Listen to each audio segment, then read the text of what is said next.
एकदम एकदम tiny dose BP के लिए लेती हूँ, वो नेग्लिजिबल डोज है, स्मॉलेस्ट ओके। 0.5 mg ऐसा कुछ है। ठीक है।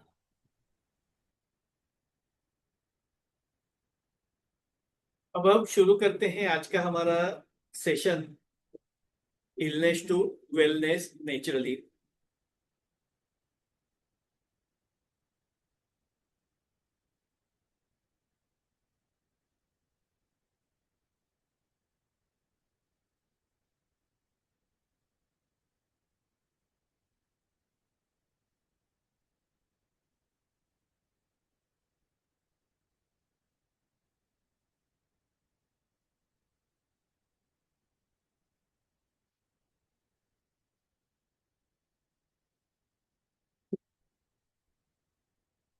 जैसे कि ये मास्टर क्लास का टाइटल है, इलनेस टू वेलनेस नेचुरली। इसमें हम लोग क्या फाइंड आउट करने वाले हैं या क्या देखने वाले हैं बेसिकली ये मास्टर क्लास में। इसमें आपको पता चलेगा, discover the missing link between diseases and health. आपकी सेहत और बीमारी के बीच में क्या कड़ियां ऐसी है जो मिसिंग है, जिनको जो जुड़ने नहीं जुड़ने की वजह से हमें बार बार दवाइयों की जरूरत पड़ती है या दवाइयों के ऊपर हमें डिपेंड रहना पड़ता है। तो इसके बारे में हम आज देखने वाले हैं।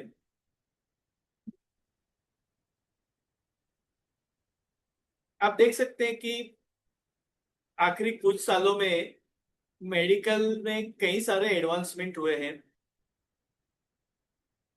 मल्टी स्पेशलिटी हॉस्पिटल्स आ गई हैं, कई सारे सुपर स्पेशलिटी हॉस्पिटल्स हैं, मल्टी स्पेशलिटी हॉस्पिटल्स हैं, सुपर स्पेशल डॉक्टर्स हैं। नई नई कई सारी दवाइयों का आविष्कार हुआ है, कई सारी टेक्नोलॉजीज का आविष्कार हुआ है। आजकल तो हम लोग सुनते हैं कि रोबोटिक सर्जरी, यानी रोबोट आपकी सर्जरी कर सकता है, या हम यहाँ पे बैठ के पूरी दुनिया में कोई भी एक्सपर्ट डॉक्टर्स का ओपिनियन ले सकते हैं या कंसल्ट कर सकते हैं। ये सारी सुविधाएं आजकल उपलब्ध है। कई सारे लेबोरेटरी इन्वेस्टिगेशंस अवेलेबल है। कुछ सालों पहले, ज्यादातर अगर 25-30 साल पहले कहा जाए, यानी अगर मैं मेडिकल ग्रेजुएशन हमारा जब भी कंप्लीट हुआ, 94-95, 30 इयर्स बैक, तो तभी इन्वेस्टिगेशंस बहुत लिमिटेड हुआ करते थे। जैसे बेसिक ब्लड टेस्टिंग होता था, ईसीजी होता था, सोनोग्राफी, एक्सरे, ये कुछ बेसिक इन्वेस्टिगेशन ही होते थे। लेकिन जैसे जैसे एडवांसमेंट होते गया, 2D को, उसके बाद में सीटी स्कैन, एमआरआई स्कैन, उसके बाद और भी कई सारे नए नए लेबोरेटरी इन्वेस्टिगेशंस के अलावा हाईटेक इन्वेस्टिगेशंस भी उपलब्ध होने लगे। आजकल तो हर 2-3 साल में आपको कोई ना कोई नई टेक्नोलॉजी पता चलने लगती है। तो इससे कई सारे नए नए इक्विपमेंट्स आने लगे, नई नए टेक्नोलॉजीज का डेवलपमेंट होने लगा। सर्जरीज भी कई किस्म की होने लगी, माइन्यूट सर्जरीज, माइक्रो सर्जरीज भी होने लगी। ऐसे कई सारे डेवलपमेंट हुए। 25-30 साल पहले अगर आप देखेंगे तो सिटीज में भी, जो मेट्रो सिटीज है, जो बड़ी सिटीज है, उसके अलावा सबर्ब्स में बड़ी बड़ी अस्पतालें नहीं हुआ करती थी। आजकल अगर हम देखते हैं तो हर एक छोटे शहर में भी आपको एम्स है, फोर्टिज है, या ऐसी लोकल की भी कई सारी multi level multi speciality hospitals देखने को मिलती है। पहले ये सारी सुविधाएं उपलब्ध नहीं थी, यानी इतने सारे नए नए मेडिसिन आने लगे, इतने नए सारे लेबोरेटरी इन्वेस्टिगेशंस होने लगे, डॉक्टर्स भी अभी सुपर स्पेशलिटी डॉक्टर्स होने लगे। पहले आई सर्जन यानी केवल वो आंख के बारे में देखता था, अभी तो आई सर्जन में भी, उसमें भी ब्रांचेस होने लगी कि कोई है वो रेटिना स्पेशलिस्ट है। तो यानी एक एक माइन्यूट लेवल के जो ऑर्गन्स हैं या पार्ट्स हैं, बॉडी पार्ट्स, उसके स्पेशल डॉक्टर्स अभी आजकल हमें देखने को मिल रहे हैं। यानी दिन ब दिन एडवांसमेंट होते जा रहा है मेडिकल फील्ड में। टेक्नोलॉजी डेवलप हो रही है, डॉक्टर्स डेवलप हो रहे हैं, लेबोरेटरी इन्वेस्टिगेशंस डेवलप हो रहे हैं, नई नई दवाइयां आ रही हैं। अब आप एक सवाल का जवाब देखिए, दीजिए। जैसे जैसे मेडिकल एडवांसमेंट हो रहा है, तो आइडियली बीमारियां कम होनी चाहिए या ज्यादा होनी चाहिए? आप चैट बॉक्स में लिख सकते हैं। जब भी हमारे पास टेक्नोलॉजी नहीं थी, एडवांसमेंट नहीं था, 30 इयर्स बैक अगर हम देखते हैं, तो तभी जो बीमारियां थी उससे अभी बीमारियों का प्रमाण बढ़ गया है या कम हो गया है? क्या लगता है आपको? इज इट इंक्रीज और इट इज रिड्यूस?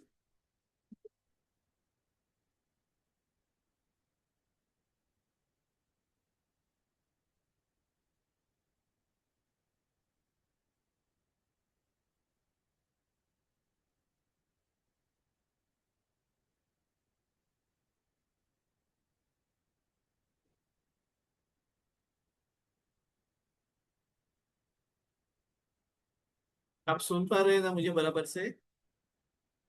आप रिप्लाई करते रहिएगा चैट बॉक्स। इंक्रीज। तो बीमारियां कम हो रही है या बढ़ गई है? आपको क्या लगता है?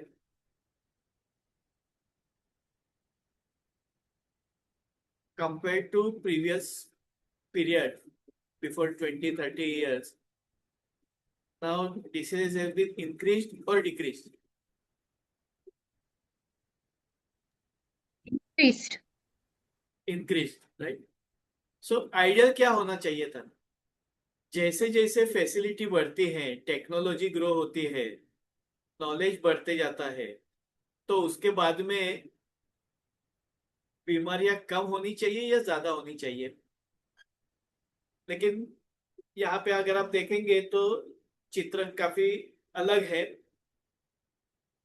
अस्पतालें बढ़ रही हैं, दवाइयां बढ़ रही है, टेक्नोलॉजी बढ़ रही है, डॉक्टर्स बढ़ रहे हैं, लेकिन बीमारियां भी बढ़ रही है। यानी वो सेम प्रोपोर्शन में आगे जा रहा है ऐसा लगता है हमें। आइडियली वो इनवर्स प्रोपोर्शन होना चाहिए, जैसे जैसे टेक्नोलॉजी और डॉक्टर्स और हॉस्पिटल वगैरह बढ़े तो बीमारियां कम होनी चाहिए। लेकिन उसके बावजूद आजकल हम लोग देखते हैं कि diabetes, blood pressure, obesity, depression, sleep disorders, indigestion issues, ऐसे कई सारी बीमारियां बढ़ते जा रही हैं। और ये दिन ब दिन बढ़ते ही जा रही है, जिसके लिए कई सारे लोगों को कई महीनों तक, कई सालों तक दवाइयों की जरूरत पड़ती है।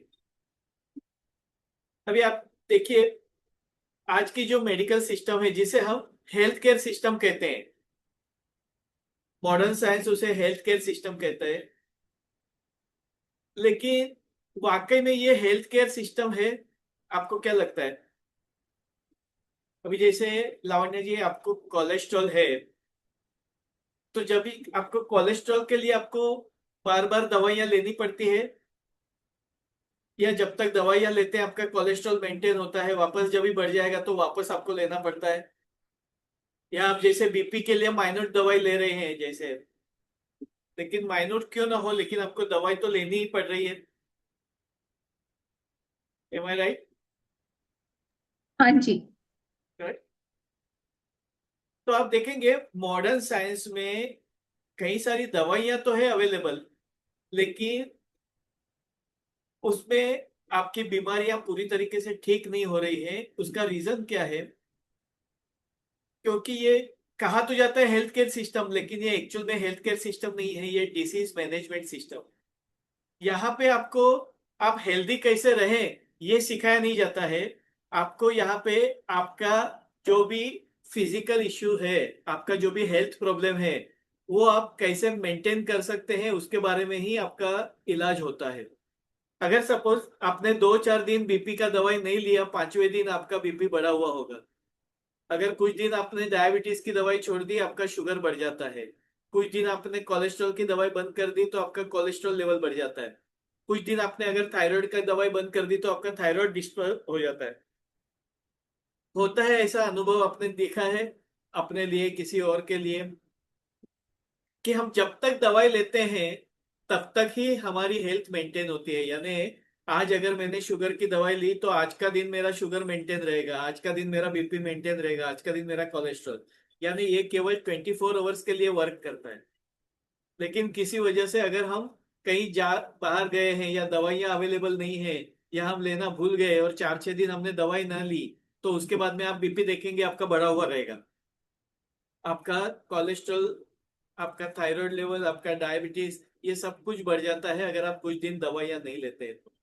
उसकी वजह यह है कि मॉडर्न मेडिसिन जो है वो आपके सिम्टम्स को ट्रीट करती है, यानी आपकी बीमारी की जड़ को इलाज नहीं किया जाता, लेकिन आपके सिम्टम्स का इलाज किया जाता है। आप जो जो कंप्लेंट्स बताएंगे उसके हिसाब से आपको दवाइयाँ ऐड होती जाएगी। आप अगर बोलेंगे कि मुझे हेडेक है तो उससे रिलेटेड दवाई, अगर आपको एसिडिटी है तो उससे रिलेटेड दवाई, अगर आपको कॉन्स्टिपेशन है तो उसके रिलेटेड दवाई, आपको नींद नहीं आती है तो उससे रिलेटेड दवाई। यानी कई बार तो कई सारे लोगों का प्रिस्क्रिप्शन हम देखते हैं 8 से 10 किस्म की अलग अलग दवाइयाँ चालू है पूरे दिन भर में। यानी जितनी कंप्लेंट उतनी दवाइयाँ। उसकी वजह यह है कि मॉडर्न साइंस हर एक बॉडी पार्ट्स को सेपरेट सेपरेट कंसीडर करता है।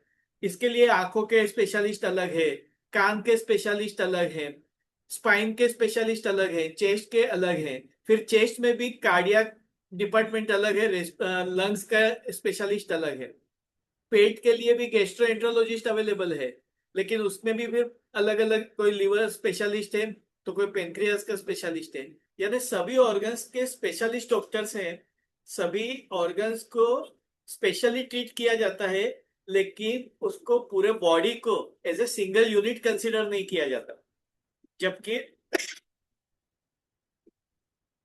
हमारा शरीर एक सिंगल यूनिट है, और एक अवयव के ऊपर अगर कोई तकलीफ होती है तो उसका असर दूसरे अवयव पर हो सकता है, तीसरे अवयव पर हो सकता है। यानी all organs are inter related. हमारा शरीर एक दूसरे के साथ में, सारे अवयव एक दूसरे के साथ में कनेक्टेड है। लेकिन मॉडर्न साइंस में आपकी बीमारी की जड़ को इलाज नहीं करते हुए सिम्टम्स का इलाज करते हैं, और इसकी वजह से आपको जिंदगी भर दवाइयां लेनी पड़ती है। तो आइडियली उसको हेल्थ केयर सिस्टम नहीं, लेकिन उसको डिसीज केयर सिस्टम या डिसीज मैनेजमेंट सिस्टम कहा जाना चाहिए। हेल्थ केयर का मतलब होता है आप कैसे हेल्दी रहे। अगर आपको कोई बीमारी है तो वो बीमारी से आप कैसे छुटकारा पा सकते हैं, या वो बीमारी की तीव्रता आप कैसे कम कर सकते हैं।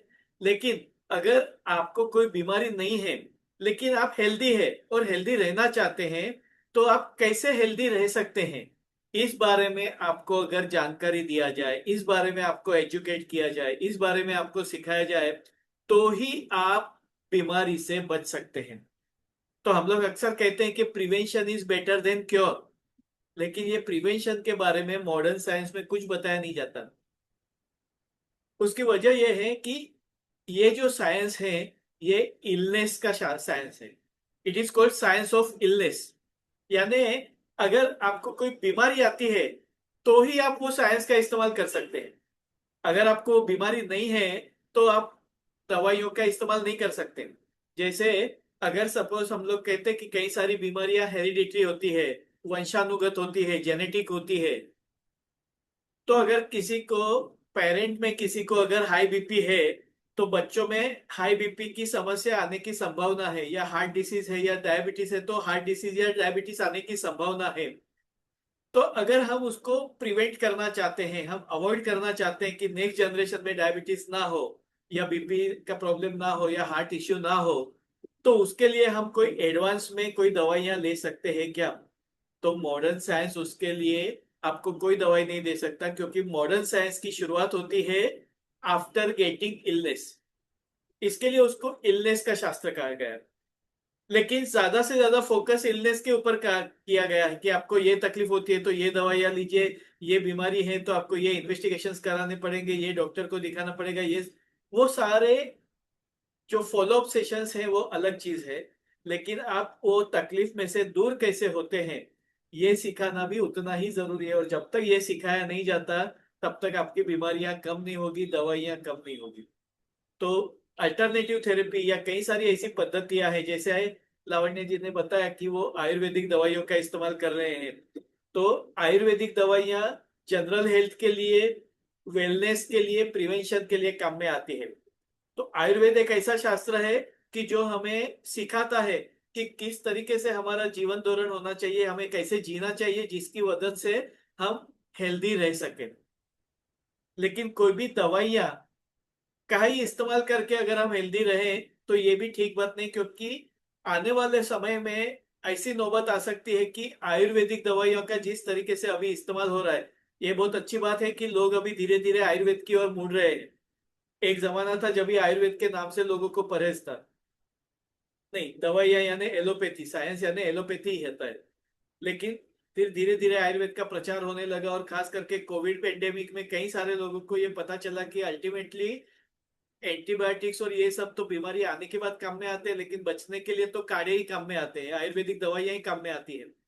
और बाद में अभी काफी मात्रा में लोग आयुर्वेदिक की ओर मुड़ रहे हैं।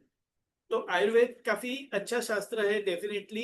ये भारत का पारंपरिक शास्त्र हजारों साल पुराना है, लेकिन आज के समय में भी वो उतना ही इफेक्टिव है। लेकिन दिन ब दिन हमारा पॉपुलेशन बढ़ते जा रहा है, दुनिया की बस्ती बढ़ते जा रही है। और इस तरीके से अगर ज्यादा से ज्यादा दवाइयाँ और जड़ी बूटियों के लिए लोग इस्तेमाल करेंगे, तो हो सकता है कि आने वाली पीढ़ियों में कई सारी ऐसी दवाइयाँ होगी कि जो उनको अवेलेबल नहीं होगी। जैसे हमें पता है कि कई सालों पहले संजीवनी जड़ी बूटी हुआ करती थी, जिसकी मदद से लक्ष्मण जी मूर्छित थे तो होश में आ गए। तो ऐसी कई सारी दुर्लभ किस्म की वनस्पतियां पूरे विश्व भर में मौजूद है। लेकिन उसका गलत इस्तेमाल या ज्यादा इस्तेमाल होने की वजह से कई सारी प्रजातियां लुप्त हो रही है वनस्पति की।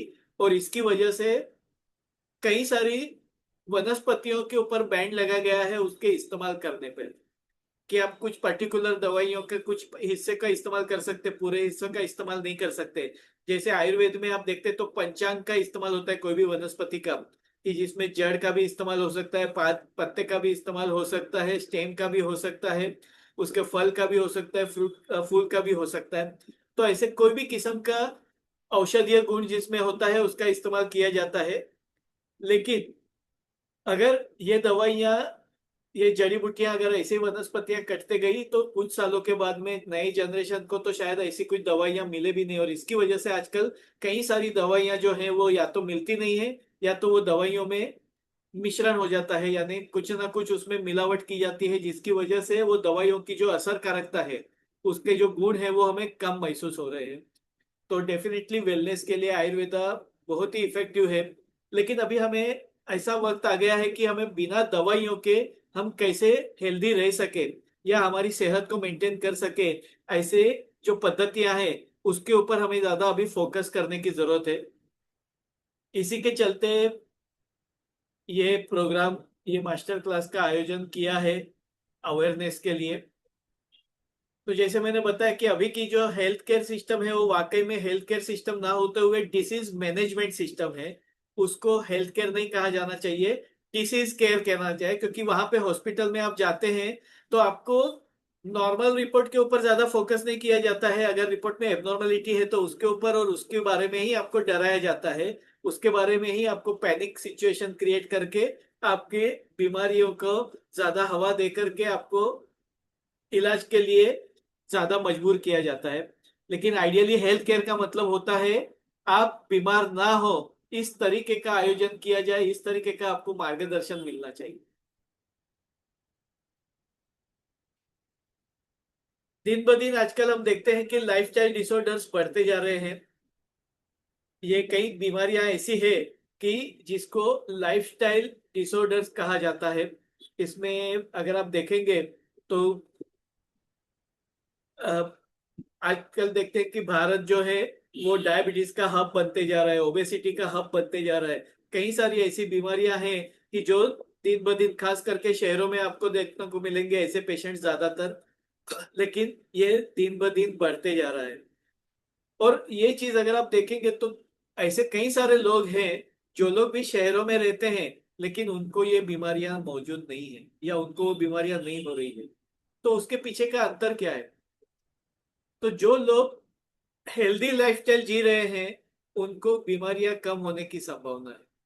और जो लोग लाइफस्टाइल डिस्टर्ब है जिनकी, या लाइफस्टाइल के ऊपर जो लोग फोकस नहीं कर रहे हैं, प्रॉपरली मैनेज नहीं कर रहे हैं, उनको ये बीमारियां ज्यादा हो रही है। लेकिन केवल हो रही है ऐसी बात नहीं है, लेकिन उसका सॉल्यूशन उनको नहीं मिल रहा है, क्योंकि वो केवल दवाइयों के ऊपर और डॉक्टर के ऊपर डिपेंड है। और खास करके मॉडर्न मेडिसिन के ऊपर या एलोपैथी दवाइयों के ऊपर, जो कि केमिकल बेस्ड दवाइयां होती है। तो अगर आपकी सेहत को मेंटेन करना है, आपको अगर हेल्दी रहना है तो आपको बाकी की चीजों के ऊपर भी अभ्यास करना चाहिए, जिसके बारे में हम देखेंगे। अब ये जो लाइफस्टाइल डिसऑर्डर्स होते हैं, वो क्या अचानक से आ जाते हैं क्या? जैसे कल तक तो मुझे कुछ नहीं था और आज अचानक से मुझे डायबिटीज डिटेक्ट हो गया, या मुझे बीपी डिटेक्ट हो गया, या कोलेस्ट्रॉल। ये डिटेक्ट तो ऑल ऑफ ए सडन होता है, लेकिन क्या अचानक से डायबिटीज हो जाता है? अचानक से कोलेस्ट्रॉल बढ़ जाता है? अचानक से शुगर बढ़ जाती है? नहीं, ऐसा नहीं होता है। जितने भी लाइफस्टाइल डिसऑर्डर्स हैं, उसकी अगर आप वजह देखेंगे कि कौन सी वजह से ये ज्यादा डेवलप होते हैं या ज्यादा होते हैं, बीमारियां ज्यादा आती है, तो उसमें सबसे महत्वपूर्ण है, एक तो गलत, रॉन्ग फूड। रॉन्ग फूड का मतलब ऐसा नहीं कि हम कुछ गलत खा रहे हैं, लेकिन फूड की कई सारी ऐसी चीजें हैं कि जो हमें पता नहीं है कि वो गलत हो रही है हमारे साथ में, या हम उसको गलत कर रहे हैं। तो हमें पता नहीं है कि कई सारे लोगों को पता नहीं होता कि खाना कैसे खाना चाहिए, खाने का सही टाइम क्या होता है। उसके बाद में हमारी लाइफस्टाइल ऐसी है कि जिसकी वजह से हम खाने पीने का शेड्यूल मेंटेन नहीं कर सकते हैं। कई बार हम लोग प्रॉपर न्यूट्रिशन ले नहीं पाते हैं। खाने के कॉम्बिनेशंस गलत होते हैं। हमारे दोष के हिसाब से या हमारे कॉन्स्टिट्यूशन के हिसाब से, हमारी शरीर के प्रकृति के हिसाब से हमें क्या खाना खाना चाहिए, क्या अवॉइड करना चाहिए, हमें पता नहीं होता है। तो हम हेल्दी समझ के हेल्दी तो खा रहे हैं, लेकिन अगर उसका कॉम्बिनेशन गलत हो या टाइमिंग गलत हो, तो वो हेल्दी फूड हमें हेल्थ नहीं देता है, लेकिन बीमारियां दे सकता है। एक सादा एग्जांपल आपको बताऊं, तो हम लोग कहते हैं कि हमें रेगुलर बेसिस पे फ्रूट्स खाने चाहिए। Fruits are healthy, fruits are antioxidant, fruits are anti fruits are alkaline, तो वो इम्यूनिटी बढ़ाते हैं। तो ये तो हमें पता है।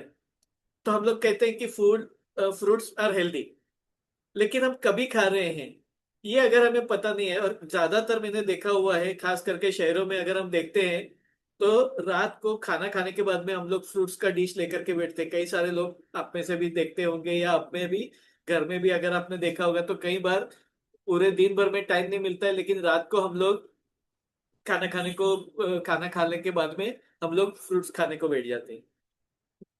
लेकिन शास्त्रों के हिसाब से अगर आप सुबह में फ्रूट खाते हैं तो आपको गोल्डन बेनिफिट मिलता है, दोपहर को फ्रूट खाते हैं तो आपको सिल्वर बेनिफिट मिलता है, शाम को फ्रूट खाते हैं तो आपको कॉपर के जैसा बेनिफिट मिलता है, और रात को फ्रूट खाते हैं सनसेट के बाद में, तो कॉपर के आयरन के जैसा, यानी एज गुड एज टॉक्सिक हो जाता है। हमारे घर के बाहर एक फ्रूट जूस सेंटर है। रात को 11 बजे तक वहां पे फ्रूट जूस पीने के लिए लोगों की लाइन लगती है। और 11 साढ़े 11 बजे जब भी ऑफिशियली बंद करने का टाइम होता है, पुलिस की वैन निकलती है, तब तक वो दुकान चालू रहती है, लोगों की लाइन लगी रहती है। लोगों को लगता है कि हम लोग हेल्दी फ्रूट ले रहे हैं, हेल्दी फूड ले रहे हैं। तो फ्रूट जूस जो आप रात को 10 बजे 11 बजे पी रहे हैं, वो फ्रूट जूस जिसमें 4 चम्मच शक्कर डाला हुआ है, उसके फाइबर सारे निकाले हुए हैं, और वो फ्रूट जूस हम लोग पीते हैं, और हमें लगता है कि हम हेल्दी ले रहे हैं। लेकिन वास्तव में ये हेल्दी नहीं है, ये आप टॉक्सिन्स बॉडी में डाल रहे हैं। उसके अलावा कई सारे लोग जो हैं, वो लोग अ, जो रेडीमेड फ्रूट जूसेस आते हैं वो लेते हैं। आप देखो, कोई भी फ्रूट अगर आप खाते हैं, जैसे एप्पल आपने काटा, थोड़ी देर के बाद में एप्पल ब्राउनिश होने लगता है, ब्लैकिश होने लगता है। केला भी अगर आप काट करके रखेंगे तो वो ब्लैकिश हो जाता है। तो उसमें ऑक्सीडेशन होने की प्रक्रिया शुरू हो जाती है, यानी रस्टिंग की प्रक्रिया शुरू हो जाती है। जैसे लोहा होता है, आयरन रॉड होता है, वो पानी के संपर्क में आता है तो उसमें रस्ट पकड़ना शुरू हो जाता है। तो वैसे इसमें भी रस्टिंग शुरू हो जाता है फ्रूट्स में। तो ऑक्सीडेशन प्रक्रिया शुरू हो जाती है, जो कि हमारे लिए ज्यादा पॉइजनस या टॉक्सिक होती है। ये प्रक्रिया को प्रिवेंट करने के लिए, या वो खराब ना हो जाए उसके लिए, कुछ प्रिजर्वेटिव डाले जाते हैं, कुछ केमिकल्स का इस्तेमाल होता है। वरना आप देखो, आपने सुबह का फ्रूट जूस निकाला हुआ है, आप दोपहर का शाम तक उसमें फर्मेंटेशन होने लगता है। अगर आपने फ्रिज में नहीं रखा है तो वो खट्टा होने लगता है, कड़वा होने लगता है, उसमें स्मेल आने लगती है, जो सड़ने की बदबू जैसा होता है। तो जो पैकेज में जो फ्रूट जूस उन्होंने भर के रखा हुआ है वो 1 महीने पहले पैक किया हुआ है या 2 महीने पहले किया हुआ है, 3 महीने पहले किया हुआ है। तो उसमें आपको क्या न्यूट्रिशनल सप्लीमेंट मिलने वाला है, क्या आपको हेल्थ बेनिफिट आपको मिलने वाला है, लेकिन फिर भी हम उसको हेल्दी समझ के ले रहे हैं। तो ऐसे कई सारे मिथ्स है या कई सारी ऐसी बातें कि जो हमें पता नहीं है कि हमें कभी क्या खाना चाहिए, कौन सा कॉम्बिनेशन सही है। जैसे फ्रूट्स के लिए कहा गया है कि fruits should be taken alone, वो आपको आइडियली केवल फ्रूट्स के तौर पे लेना होता है। लेकिन कई सारे लोग फ्रूट मिल्क शेक में या फ्रूट सलाद वगैरह लेते हैं, उसमें कुछ ना कुछ चीजें डालते हैं, या कई बार फ्रूट्स के ऊपर कुछ ब्लैक पेपर या तो नमक या चाट मसाला डाल करके खाने का इस्तेमाल किया जाता है। और आजकल तो हम लोग देखते हैं कि फ्यूजन रेसिपीज के नाम पर कुछ भी पकाया जाता है।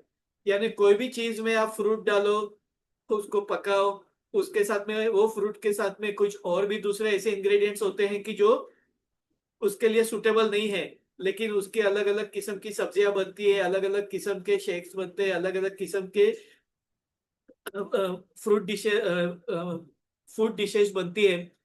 तो ऐसी कई सारी चीजें हैं जो दिन ब दिन होते जा रही है, हमें पता नहीं होता है, या हम खा रहे हैं, हम हेल्दी समझ के खा रहे हैं, लेकिन उसका अगर कॉम्बिनेशन गलत है या टाइमिंग गलत है तो भी उसकी वजह से हमें जो हेल्थ बेनिफिट मिलना चाहिए वो भी नहीं होता है। कई बार गलत तरीके से खाने की वजह से हमें फायदा देने की बजाय वो हमें नुकसान भी पहुंचा सकता है। तो ये सब बातें हमें जानना जरूरी होता है।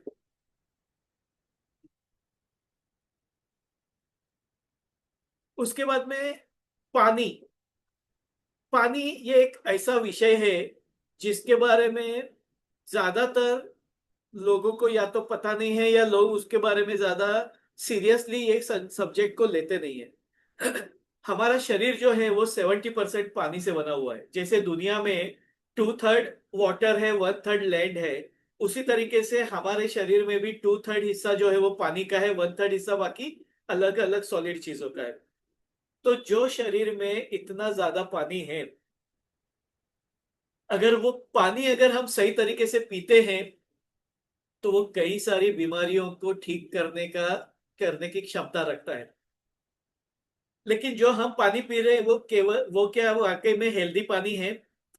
हमने प्यूरिफायर लगाया हुआ है, हमने अलग अलग किस्म के इक्विपमेंट्स लगा करके हम पानी तो पी रहे हैं, लेकिन वो पानी केवल प्यूरिफाइड वाटर है, वो केवल शुद्ध जल है, उसकी अशुद्धियां जो है जल की वो निकाली गई है।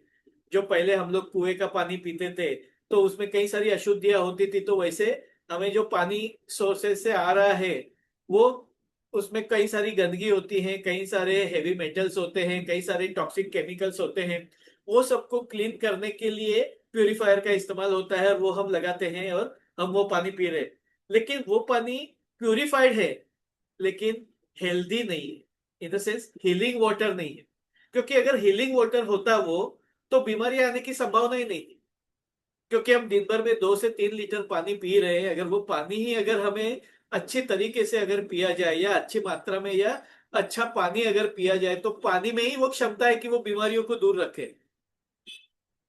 अगर ऐसा होता तो हमें बीमारियां होती ही नहीं। तो हमें कई बार हमें पता नहीं है कि पानी का इस्तेमाल कैसे करना है, यानी कभी पानी पीना चाहिए, कैसे पानी पीना चाहिए, आयुर्वेद के सिद्धांत क्या कहते हैं, बाकी के लोग किस तरीके से पानी पी रहे हैं, हम लोग किस तरीके से पानी पी रहे हैं। तो कई सारे कहने के लिए वो केवल पानी है, लेकिन हम बोलते हैं जल ही जीवन है। और वाकई में जल जीवन है अगर वो सही तरीके से लिया जाए तो, नहीं तो वही जल हमें विष का काम भी कर सकता है। क्योंकि पानी अगर गलत तरीके से लिया जाए तो पानी के जरिए ही कई सारी बीमारियां हो सकती है। तो उसके बारे में भी हमें जानकारी लेना जरूरी होता है कि कौन सा पानी अच्छा है, किस तरीके से पानी पीना चाहिए, कभी नहीं पीना चाहिए, पानी पीने का सही तरीका क्या है। ये सारी चीजें के बारे में ज्ञान अगर हो तो कई सारी बीमारियां से हम बच सकते हैं। और इसके चलते ही हाइड्रोजन वाटर, अल्कलाइज वाटर, ये अलग अलग किस्म के कंसेप्ट जो है वो अभी ज्यादा लोगों को पॉपुलर होते जा रहे हैं, जो कि वो अभी अभी आए हैं टेक्नोलॉजी पॉइंट ऑफ व्यू। लेकिन वाकई में वो अभी के नहीं है, वो काफी पुराने समय से चलते आ रहे हैं। तरीका अलग था, हमें पता नहीं था। आजकल हमें वो सारी चीजें टेक्नोलॉजिकली अवेलेबल होने लगी।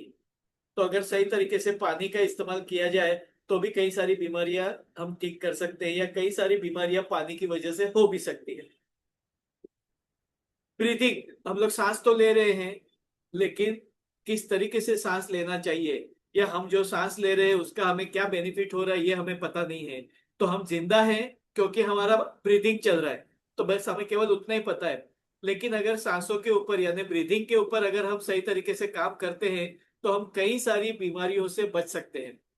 ब्रीथिंग टेक्निक्स में ऐसी कई सारी क्षमता है कि जो बीमारियों को केवल ठीक नहीं कर सकती, लेकिन बीमारियों को आने से बचाने का भी काम कर सकती है। और इसके लिए योगा में खास करके अलग अलग किस्म की ब्रीदिंग टेक्निक्स का इस्तेमाल किया जाता है, जिसमें प्राणायाम है, अनुलोम विलोम है, कपालभाति है, भस्त्रिका है, उज्जयी है, ऐसी कई सारी प्रक्रिया।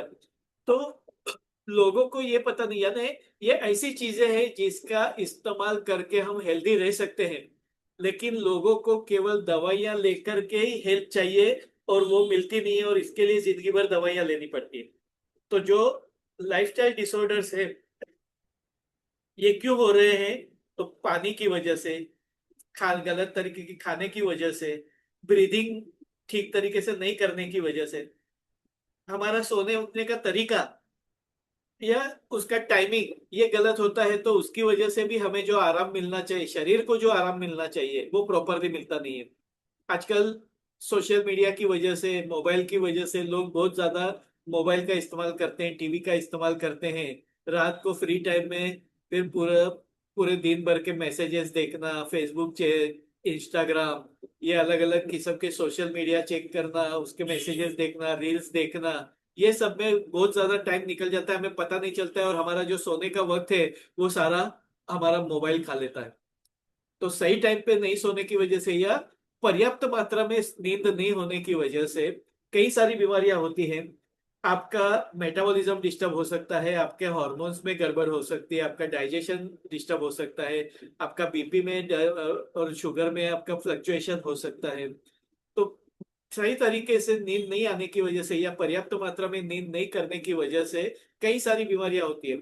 और खास करके जो कॉर्पोरेट लेवल में, जो आईटी सेक्टर्स में, या ऐसे हाई प्रोफाइल पीपल जो है, कि जिन लोगों के ऊपर बहुत ज्यादा काम का दबाव है, ट्रैवलिंग है, उन लोगों को पूरी नींद नहीं मिलती, और उसकी वजह से फिर बाद में उनको diabetes, blood pressure, heart problem या कोई गंभीर बीमारियां होती है।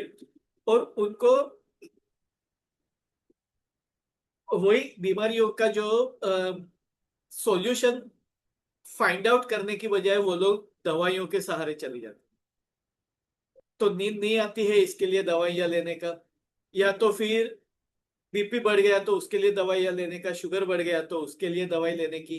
और इस तरीके से हम दवाइयों के आदी बन जाते हैं। लेकिन दवाइयों के बगैर, यानी अगर आप नींद का पैटर्न सही कर लो, सही तरीके पे सही टाइम पे सो जाओ, तो आपको कई सारी बीमारियों से आप बच सकते हैं।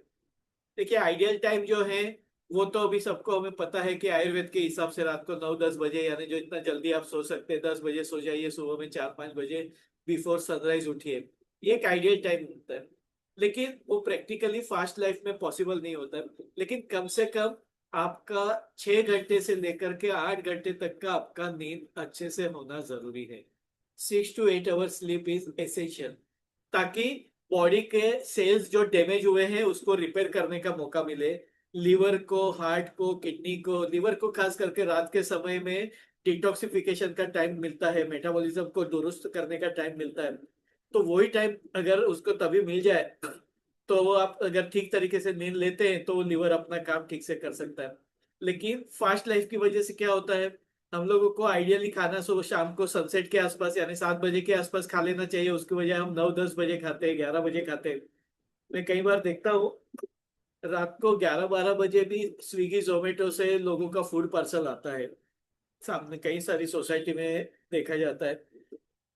तो रात को 11-12 बजे खाने का, खाने के बाद में सोने का, तो ये जो शेड्यूल है, तो वो डेफिनेटली ये बीमारी को इनविटेशन है। ये एक आध दिन कभी आप बाहर गए किसी वजह से और ऐसा कुछ होता है तो और बात है, लेकिन it should not be a regular practice.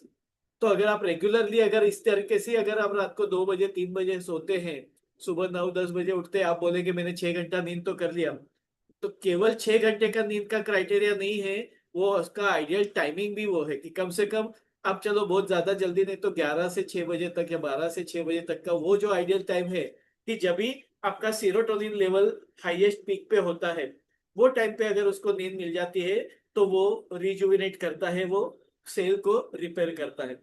तो 6 आवर्स का नींद तो जरूरी है, लेकिन ideally it should be a deep sleep, और पर्टिकुलरली एट नाइट टाइम। हाँ, बाकी जिन लोगों का शिफ्टिंग ड्यूटी है उनको तो जैसे कन्वीनियंट मिलता है वो उसके हिसाब से लेना पड़ता है, लेकिन इसी की वजह से जो साइकिल डिस्टर्ब हो जाता है वही बाद में फिर बीमारी का रूप धारण कर लेता है। थॉट पैटर्न, थिंकिंग पैटर्न भी आजकल जो है वो काफी ज्यादा चैलेंजिंग हो गई है। सभी लोग केवल सेल्फ ओरिएंटेड, केवल अपने बारे में सोचते हैं, और ज्यादा से ज्यादा लाभ कैसे अपने को मिले, इस तरीके का ही प्रयोजन होता है, आयोजन होता है। और ऐसे कई सारे थिंकिंग पैटर्न है जिसकी वजह से हम धीरे धीरे धीरे बीमारी की ओर सरकते जाते हैं, हमें पता नहीं चलता है। लेकिन इन सब के पीछे भी जो थॉट्स में जो मिलावट आ रही है, या उसमें जो करप्शन, या उसमें जो पॉल्यूशन आजकल देखने को मिल रहा है, उसके पीछे भी कहीं ना कहीं पे फूड और वाटर जिम्मेदार होता है। कहते हैं ना कि जैसा अन्न वैसा मन। तो अगर आप हेल्दी फूड खा रहे हैं, आप सात्विक फूड खा रहे हैं, तो सात्विक फूड खा रहे हैं तो आपके सोच वैसी होगी। आप तामसी फूड खा रहे हैं, यानी आप फास्ट फूड खा रहे हैं, आप जंक फूड खा रहे हैं, आप प्रोसेस फूड खा रहे हैं, या तो फिर फर्मेंटेड फूड ज्यादा खा रहे हैं, बेकरी प्रोडक्ट ज्यादा खा रहे हैं, फ्रिज में रखी हुई चीजें ज्यादा खा रहे हैं, तो जो अनहेल्दी फूड आप खा रहे हैं, तो आपका थॉट प्रोसेस भी उसी तरीके से चलता है। फिर आपको बार बार गुस्सा आ जाता है, फिर आप वायलेंट हो जाते हैं, एग्रेसिव हो जाते हैं, या फ्रस्ट्रेट हो जाते हैं। इसके लिए आजकल अगर आप देखेंगे तो ज्यादा डिप्रेशन देखने को मिलता है, स्ट्रेस लेवल बढ़ा हुआ है, एंग्जाइटी लेवल बढ़ा हुआ, ये आजकल ज्यादा देखने को मिलता है। आजकल जितने सुसाइड के केसेस होते हैं, इसके पहले कभी इतने नहीं होते थे, क्योंकि पहले के लोग जो थे वो काफी मेंटली स्टेबल थे, वो लोग काफी सुलझे हुए थे। आजकल अगर आप देखो तो जैसे अभी कल परसों की बात है, 12 साल की लड़की, वो मोबाइल ज्यादा इस्तेमाल कर रही थी, तो उसके पिताजी ने बोला मोबाइल बंद कर और तेरी पढ़ाई कर। उसके बाद में कुछ देर के बाद में उसके पिताजी बाहर मार्केटिंग के लिए निकल गए, उसकी दादी घर में अकेली थी, और बाकी मम्मी डैडी और उसके दादाजी वो लोग किसी वजह से घर से बाहर चले गए।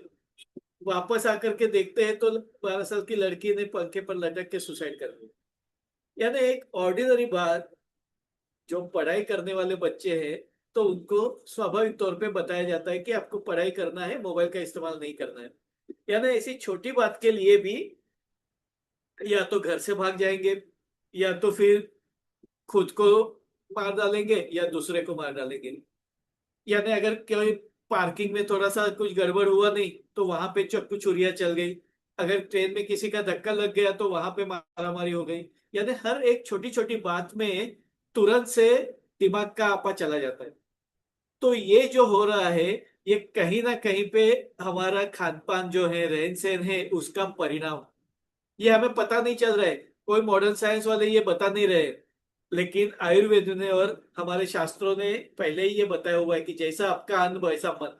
और इसके लिए पहले के जमाने में लोग किसी के हाथ का नहीं खाते थे, किसी के घर का नहीं खाते थे।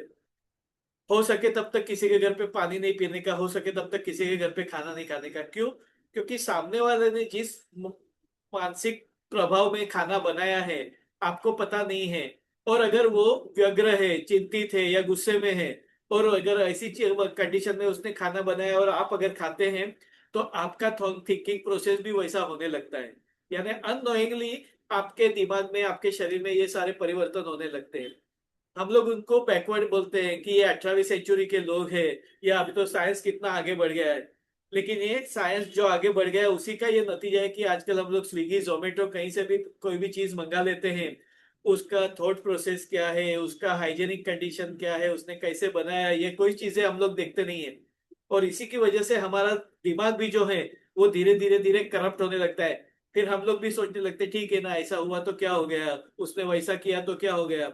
यानी मोरल एथिक्स, ये सब धीरे धीरे धीरे धीरे कम होते जा रहे हैं। उसके बाद में कुछ लाइफस्टाइल हैबिट्स जिसको हम कह सकते हैं, जैसे कुछ एडिक्शंस होते हैं, कुछ गलत तरीके से खाने का गलत शेड्यूल, या फिर कुछ ऐसी आदत है कि जो कि शरीर को नुकसान पहुंचाती है। जैसे लोग जो है, खास करके जो लोग यूरोपियन कंट्रीज को या फॉरेन कंट्रीज को जो लोग फॉलो करते हैं, वहां पे खाना खाते वक्त में लोग वाइन लेते हैं। तो यहाँ के लोग वाइन नहीं ले सकते तो क्या कर रहे हैं, तो वो लोग कोल्ड ड्रिंक्स पी रहे हैं। लेकिन उन लोगों को पता नहीं है कि वो लोग क्यों वाइन पी रहे हैं और हमें क्यों पीना नहीं चाहिए। फॉरेन कंट्रीज में या खास करके जहाँ पे स्नो होता है, ऐसे यूरोपियन कंट्रीज में क्लाइमेटिक कंडीशन जो होती है वो काफी लो होती है, यानी ठंडी बहुत ज्यादा होती है। तो उनके पाचक रस यानी जठराग्नि जिसको हम कहते हैं, तो वो फायर जो है, स्टमक फायर, वो जनरेट नहीं होता है। तो हीट प्रोड्यूस करने के लिए वो लोग वाइन वगैरह लेते हैं, जिसकी वजह से उनमें शरीर में गर्माहट आती है, मेटाबॉलिज्म एक्टिवेट होने लगता है और उन लोग का खाना डाइजेस्ट होने लगता है। हम लोग तो ऑलरेडी 35-40 डिग्री टेम्परेचर में रहते हैं, तो हमें ये चीजों की जरूरत नहीं है, क्योंकि हमारा जठराग्नि ऑलरेडी प्रदीप्त है, हमारा जठराग्नि अच्छे से प्रोड्यूस हो रहा है। तो हमें अलग से वो चीज की जरूरत नहीं है। लेकिन हम उल्टा काम क्या कर रहे हैं, हम लोग कोल्ड ड्रिंक्स पी रहे हैं। अभी अगर आपको खाना पकाना है तो आपको चूल्हे को जलाना पड़ता है, राइट। तो अगर आपको खाने को पकाना है, यानी आपने जो खाना खाया उसको डाइजेस्ट करना है, तो आपकी जठराग्नि या अपने आपका स्टमक फायर जो है वो एलिवेटेड होना चाहिए। यानी आपका बॉडी टेम्परेचर के ऊपर जठराग्नि प्रोड्यूस होता है। जो भी डाइजेस्टिव जूसेस है, एंजाइम्स हैं, वो प्रोड्यूस होते हैं।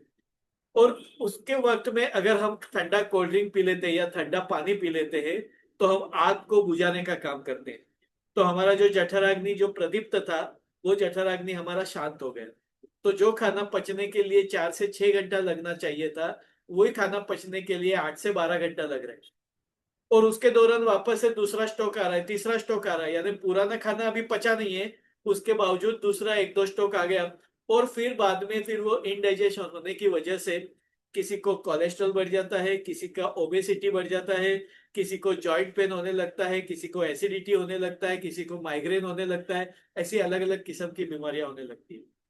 तो हम वो बीमारी के ऊपर फोकस करके, माइग्रेन हो गया तो उसकी दवाई लो, एसिडिटी हो गया तो उसकी दवाई लो। लेकिन वो क्यों हुआ, उसका रूट कॉज क्या है, जब तक आप वो फाइंड आउट करके उसके ऊपर इलाज नहीं करेंगे, ये सारे जो सिम्टम्स को दबाने के तरीके हैं, ठीक करने के नहीं। तो ये सारी वजह है कि जिसकी वजह से बीमारियां, खास करके लाइफस्टाइल डिसीजेस जिसको कहा जाता है, तो लाइफस्टाइल डिसीजेस में कई सारी बीमारियां कंसिडर हो सकती है, जिसमें डायबिटीज है, हाई ब्लड प्रेशर है, हार्ट प्रॉब्लम है, कोलेस्ट्रॉल है, किडनी स्टोन है, उसके बाद में पाइल्स हैं, जॉइंट पेन, खास करके स्पाइन रिलेटेड प्रॉब्लम्स वगैरह है। इसमें कई सारी ऐसी बीमारियां हैं कि जो लाइफस्टाइल की वजह से हो रही है। प्रॉपरली हाइड्रेशन नहीं होने की वजह से, ठीक तरीके से पानी नहीं पीने की वजह से किडनी स्टोन जैसी बीमारियां होती है। तो ये सारी जो शिकायतें वो ज्यादातर इन सब वजह से होती है। और ये सारी वजह डे बाय डे हम लोग जो गलतियां कर रहे हैं उसका ही नतीजा होता है।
और ये बीमारियां जो होती हैं, उसके पहले शरीर हमें कुछ अलार्मिंग सिग्नल्स देता है। हमें वो सिग्नल जो है वो सिम्टम के रूप में हमें महसूस होते हैं, लेकिन हम वो सिम्टम्स को या वो सिग्नल्स को हम समझ नहीं पाते हैं। ऐसे कई सारे सिम्टम्स हो सकते हैं, जिसमें कुछ कॉमन सिम्टम्स मैंने यहाँ पे मेंशन किए हुए हैं। जिसमें एक तो है फटीग, यानी बिना वजह थकान लगना, कमजोरी महसूस होना। हम लोग कहते हैं कि विटामिन कम हो गया है, गर्मी बहुत ज्यादा है, उसकी वजह से थकान लग रही है। तो ऐसे कई सारे हम लोग वजह बताते हैं। लेकिन ये शरीर का अलार्मिंग बेल होता है कि आप ध्यान दीजिए, शरीर में कुछ तो गड़बड़ है। उसके ऊपर अगर फोकस किया जाए तो वो कई सारे सिम्टम्स या कई सारी कंडीशंस आपको पता चलेगी। तो ऐसे जो सिग्नल्स हैं, जैसे फटीग है, थकावट, उसके बाद में बीपी फ्लक्चुएशन, खास करके हाई बीपी हो जाना, सर दर्द होना। सर दर्द के होने को भी हम लोग केवल स्ट्रेस की वजह से या धूप की वजह से समझते हैं, लेकिन कई बार वो अंदर की कोई तकलीफ है जिसको बाहर वो रिप्रेजेंट करता है। तो हेडेक्स जो हो रहे हैं, तो जैसे हेडेक्स के कई सारे प्रकार हैं। तो एक टेंशन हेडेक होता है, बाद में स्ट्रेस हेडेक जिसको हम कहते हैं, माइग्रेन है। तो भी माइग्रेन है तो पित्त की वजह से होता है, तो पित्त क्यों हो रहा है तो उसका वजह हमें फाइंड आउट करना चाहिए। स्ट्रेस है तो उसकी वजह क्या है। तो हम लोग क्या करते हैं, केवल हेडेक हो रहा है तो हेडेक की दवाई ले ली, लेकिन हेडेक क्यों हो रहा है। तो ऐसे कई सारे सिम्टम्स होते हैं। फिर क्या होता है कि हम रेगुलरली दवाई लेते हैं, बाद में हम दवाइयों के आदी हो जाते हैं, एडिक्शन हमें हो जाता है कि बिना दवाई के फिर हमारा सर दर्द कम नहीं हो रहा है, बिना दवाइयों के हमें ठीक नहीं लगता है, या विटामिन की दवाइयां ली तो हमें कमजोरी ठीक हो गई।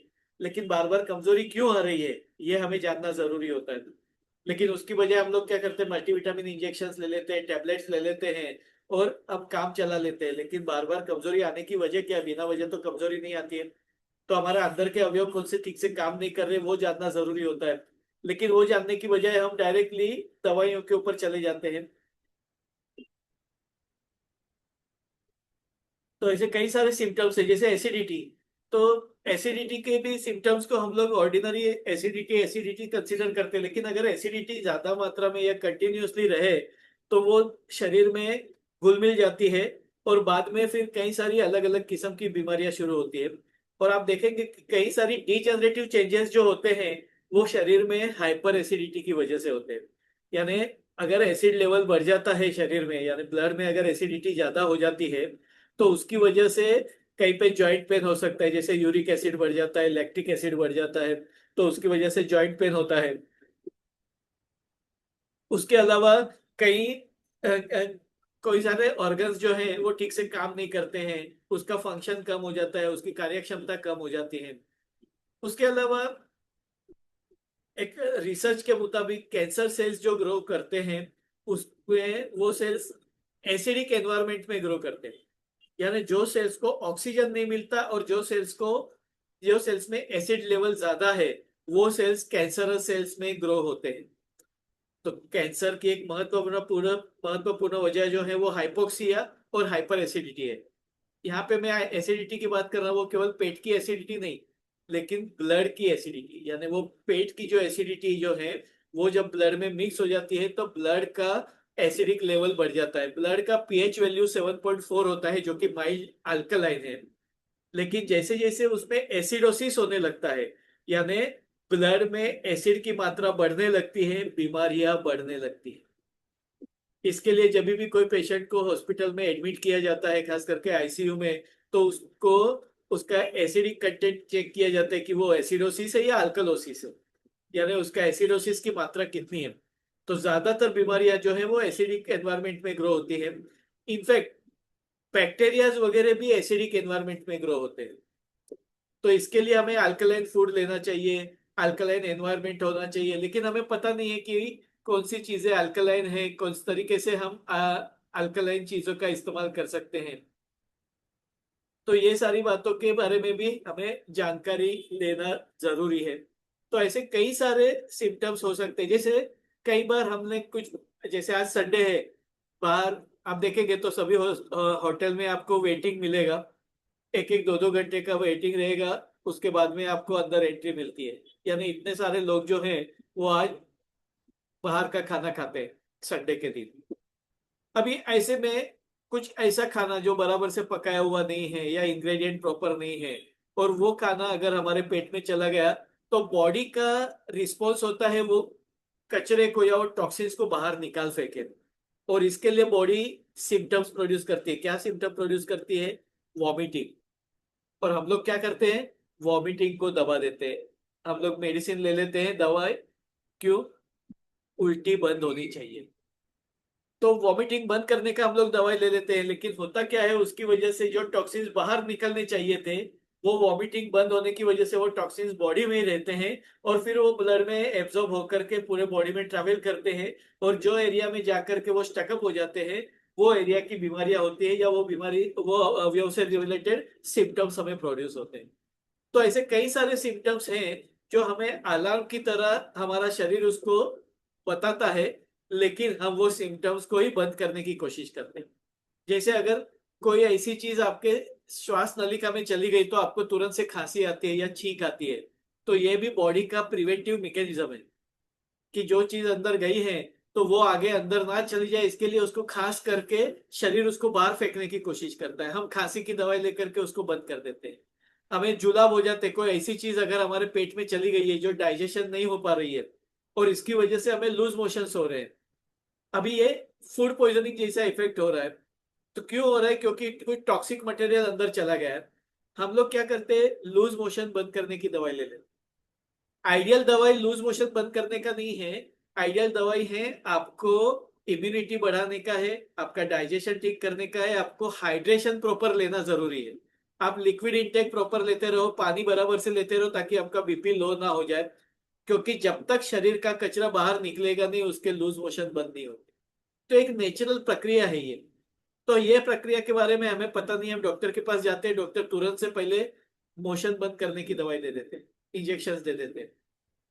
तो जहाँ सीवियर इन्फेक्शन है वहां पे वो जरूरी होता है अगर ज्यादा फ्लूइड लॉस हो गया है तो।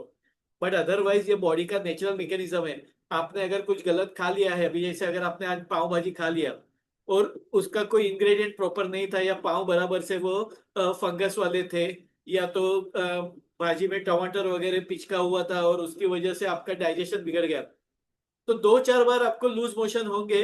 मीन टाइम आप और कुछ मत खाइए, केवल आप दही छाछ का इस्तेमाल कीजिए। छाछ में जीरा डाल करके लीजिए, या दही ले लीजिए, दही चावल या खिचड़ी, दही खिचड़ी, या तो फिर आप प्योरली सिर्फ पानी पीजिए उबला हुआ, और दही और छाछ का इस्तेमाल कीजिए।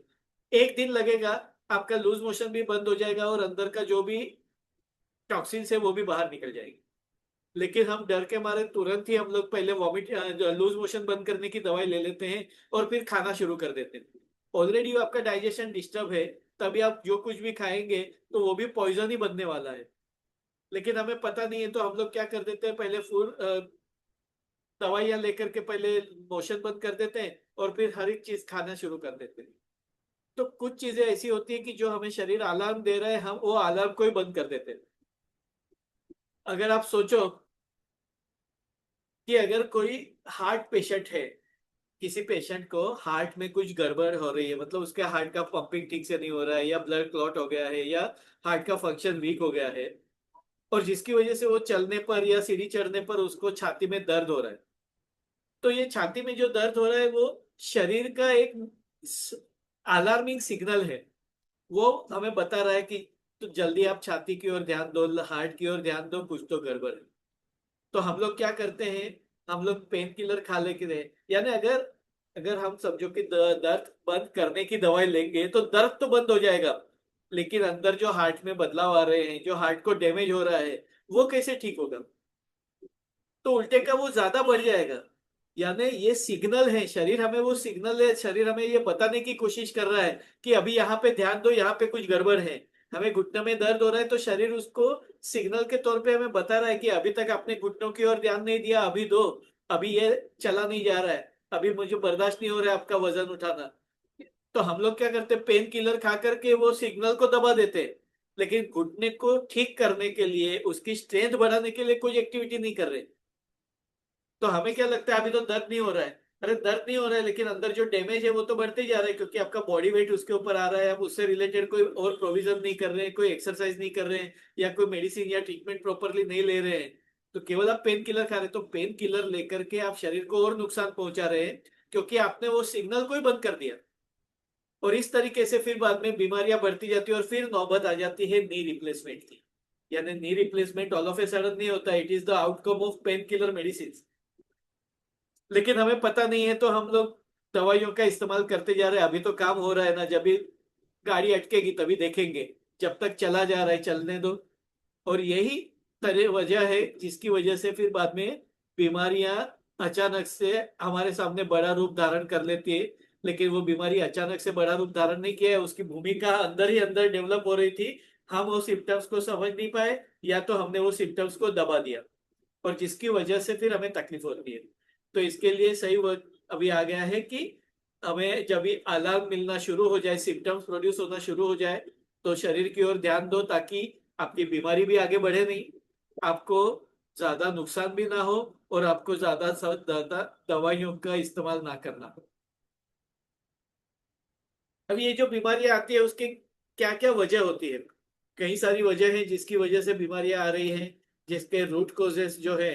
तो उसमें एक तो है इन्फ्लेमेशन, यानी शरीर के कोई हिस्से में सूजन आ जाती है, उसकी वजह से बीमारी हमें होती है।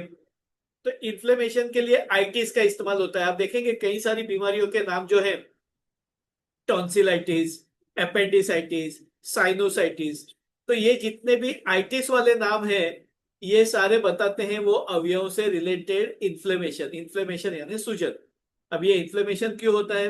कई सारे वजह होती है, लेकिन उसके लिए कई सारे फूड जिम्मेदार होते हैं। खाने पीने की कई सारी चीजें ऐसी है कि जो इन्फ्लेमेशन प्रोड्यूस करती है। कई सारी हमारी लाइफ पैटर्न होती है जो इन्फ्लेमेशन प्रोड्यूस करती है।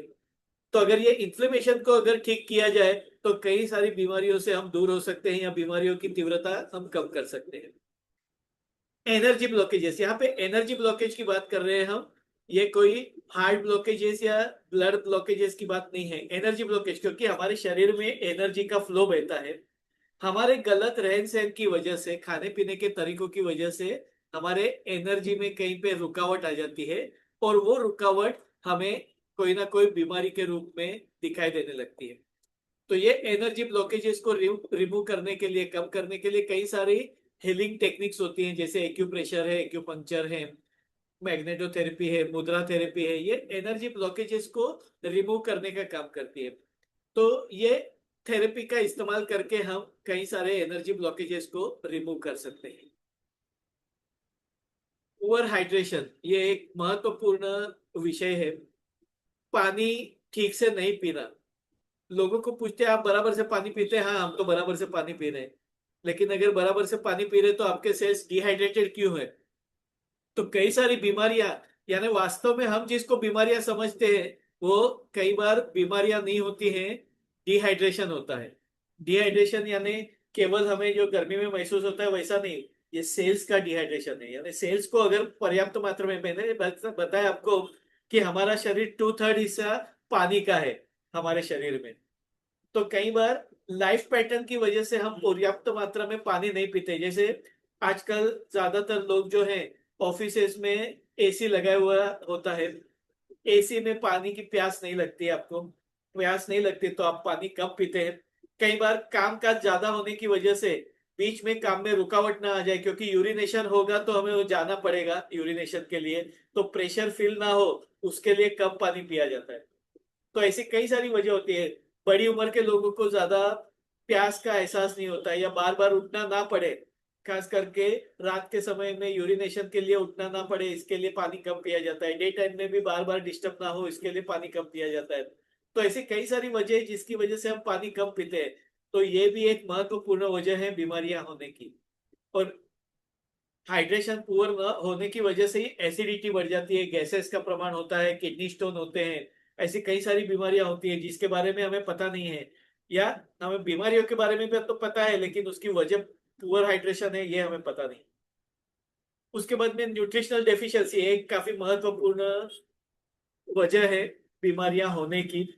कई सारे लोग हमारे यहाँ पे पेशेंट आते हैं, खास करके पेरेंट्स आते हैं, वो कहते हैं हमारे बच्चे लीफी वेजिटेबल्स नहीं खाते हैं। कोई कहता है कि उसके फ्रूट अच्छा नहीं लगता है, कोई कहता है उसको स्प्राउट्स अच्छा नहीं लगता है। तो जो हेल्दी फूड होना चाहिए, जो बैलेंस फूड है, जो शरीर के लिए आवश्यक है, वो चीजों का कम इस्तेमाल होता है। और खास करके ये बात केवल बच्चों के लिए एप्लीकेबल नहीं है, ऑफिस गोइंग पीपल के लिए भी है। खास करके जो लोग पूरा दिन भर बाहर रहते हैं, वो लोग एक आध बार टिफिन लेके जाते हैं, लेकिन बाकी बाहर का नाश्ता करते हैं। तो बाहर का जो टेस्टी फूड खाया है जिन लोगों ने, उनको घर का खाना अच्छा नहीं लगता है, और वो लोग अक्सर बाहर का ही खाना प्रिफर करते हैं।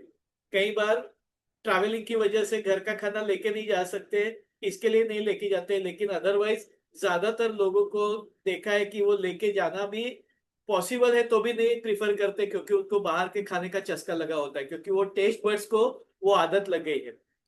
तो ये जो फास्ट फूड है, जंक फूड है, वो टेस्टी काफी होता है, लेकिन वो न्यूट्रिशनल नहीं होता है, वो हेल्दी नहीं होता है। और जिसकी वजह से फिर हमें विटामिन डेफिशिएंसी होती है, आयरन डेफिशिएंसी होती है, कैल्शियम डेफिशिएंसी होती है, ऐसे कई सारे महत्वपूर्ण इंग्रेडिएंट्स की डेफिशिएंसी होने की वजह से कई सारी बीमारियां होती है। स्ट्रेस, स्ट्रेस आजकल की जिंदगी का हिस्सा है, लेकिन ये स्ट्रेस जब भी दिमाग पे हावी हो जाता है और जब पूरा ना हो जाता है, तो वो हमारे शरीर का, हमारे मन का एक हिस्सा बन जाता है। और वही स्ट्रेस बाद में हाइपर एसिडिटी के रूप में, हाई ब्लड प्रेशर के रूप में, कोलेस्ट्रॉल, डायबिटीज के रूप में, या अन्य बीमारियों के रूप में दिखाई देने लगता है। ऐसा देखा गया है, जितनी भी शारीरिक कंडीशंस है, फिर वो जॉइंट पेन हो सकता है, सर दर्द हो सकता है, एसिडिटी हो सकता है, हमें लगता है कि ये जॉइंट पेन की शिकायत है, ये एसिडिटी की है या माइग्रेन की है, लेकिन उसके पीछे की वजह साइकोलॉजिकल होती है। यानी 70% ऑफ इलनेसेस आर साइकोसोमेटिक, यानी उसका स्वरूप शारीरिक रूप में है। हमें महसूस होते हैं सिम्टम्स, घुटने में दर्द होता है, सर दर्द होता है, एसिडिटी बढ़ गई है, इस रूप में, लेकिन उसकी वजह साइकोलॉजिकल होती है, इमोशनल होती है। तो क्रोनिक स्ट्रेस कई सारी बीमारियों को लीड करता है, जनरेट करता है। स्लीप डिप्रिवेशन, यानी आपको नींद की कमी, जैसे मैंने बताया कि 6 से 8 घंटा नींद होना जरूरी है, लेकिन अगर ये स्लीप आपको कंटिन्यूस नहीं मिल रही है, टुकड़े टुकड़े में मिल रही है, या तो 4 घंटा सुबह, 4 घंटा दोपहर को, इस तरह शाम 4 घंटा रात को, या 2-3 घंटा दोपहर को, इस तरीके से डिवाइडेड है, तो भी आपके शरीर को जितना नींद चाहिए उतना नहीं मिल रहा है, तो वो कई सारी बीमारियों को प्रोड्यूस करता है। तो लोग केवल दवाइयों के ऊपर काम करते हैं कि हमें ये दवाई लेनी, वो दवाई लेनी, या डॉक्टर ने ये दवाई दी, लेकिन आपके लिए जो जरूरी है, उन चीजों के ऊपर जब तक आप काम नहीं करेंगे, तब तक आपकी बीमारियां ठीक नहीं होगी। और इसके लिए जितना जरूरी पानी है, जितना जरूरी खाना है, उतना ही जरूरी नींद भी है। यानी फिटनेस के लिए जितना आग्रह किया जाता है, जिम ज्वाइन करने के लिए जितना, एक्सरसाइज करने के लिए जितना आग्रह होता है, उतना आग्रह नींद की कमी को पूरी करने के लिए नहीं किया जाता। वास्तव में नींद ठीक से होना जरूरी है, क्योंकि ये नींद का ही पीरियड है जहां पे आपके डैमेज सेल्स रिपेयर होते हैं। तो आपके सेल्स को रिपेयरिंग करने का काम जो है वो नींद के दौरान होता है। तो वेयर एंड टेयर जो भी हुआ है, वो कचरे को साफ करना, डिटॉक्सिफिकेशन करना, ऑर्गन्स को ऑयलिंग करने का काम करना, यानी ऑर्गन्स को रिजुविनेट करना, सेल्स को रिपेयर करना, ये सारा काम आपके नींद में होता है। और अगर ठीक से नींद ना हो जाए, तो उसकी वजह से कई सारी बीमारियां होती हैं।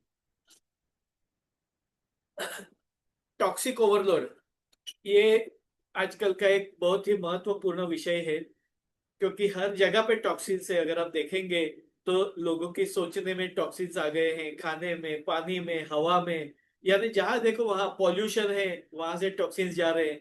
पानी में केमिकल है, क्लोरीन है, पोटेशियम परमैंगनेट है, ये सारा केमिकल बॉडी के अंदर जा रहा है। उसके बाद में अ, हवा में भी पॉल्यूशन की वजह से, पानी में भी पॉल्यूशन केमिकल्स की वजह से, खाने पीने की चीजों में, जो भी खाने पीने की चीजें, उसमें इंसेक्टिसाइड है, पेस्टिसाइड्स है। उसके बाद में यूरिया सल्फेट जैसे केमिकल फर्टिलाइजर से खाना पकाया हुआ है। तो सारे खाने उगाने में से लेकर के बनाने तक सभी जगह पे केमिकल्स है, तो ये केमिकल्स हमारे शरीर में जा रहे हैं। रेडिएशन है, मोबाइल का रेडिएशन, टीवी का रेडिएशन, फ्रिज का रेडिएशन, एसी का, जो भी हार्मफुल जो भी गैसेस हैं, वो सारे गैसेस भी एटमॉस्फेयर में जा रहे हैं। कई सारी खाने पीने की चीजों में केमिकल्स हैं, जो हमारे स्किन के ऊपर लग रहा है, पेट के अंदर जा रहा है। तो ये सारे टॉक्सिन्स हमारे शरीर में ओवरलोडिंग करते हैं, और वो बाद में बीमारी का रूप धारण कर रहे हैं। इसी के नतीजे कैंसर और किडनी फेल्योर के केसेस बढ़ते जा रहे हैं।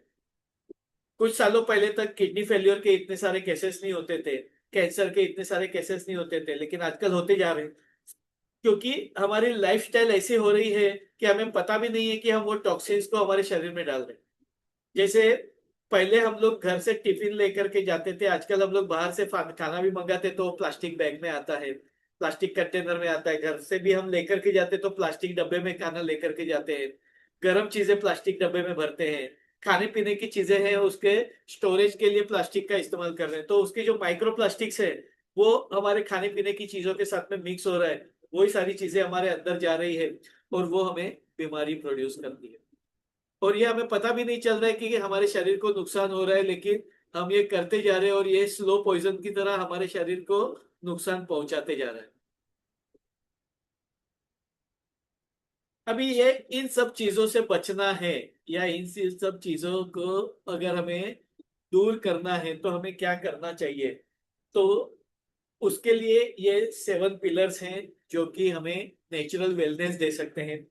और ये नेचुरल वेलनेस के लिए हमें पता होना चाहिए, एक तो वाटर वेलनेस के बारे में, पानी के बारे में हमें पता होना चाहिए, कौन सा पानी हेल्दी है कौन सा अनहेल्दी है, किस तरीके से पानी पिया जाना चाहिए, कौन सा पानी अच्छा है, पानी पीने का सही तरीका क्या है, पानी कभी पीना चाहिए कभी नहीं पीना चाहिए। यानी देखने के लिए ये केवल सिंपल सब्जेक्ट है वाटर, लेकिन इसके दम पर हम कई सारी बीमारियों से बच सकते हैं या कई सारी बीमारियों को कम कर सकते हैं अगर केवल हमारी जानकारी वाटर से रिलेटेड है तो।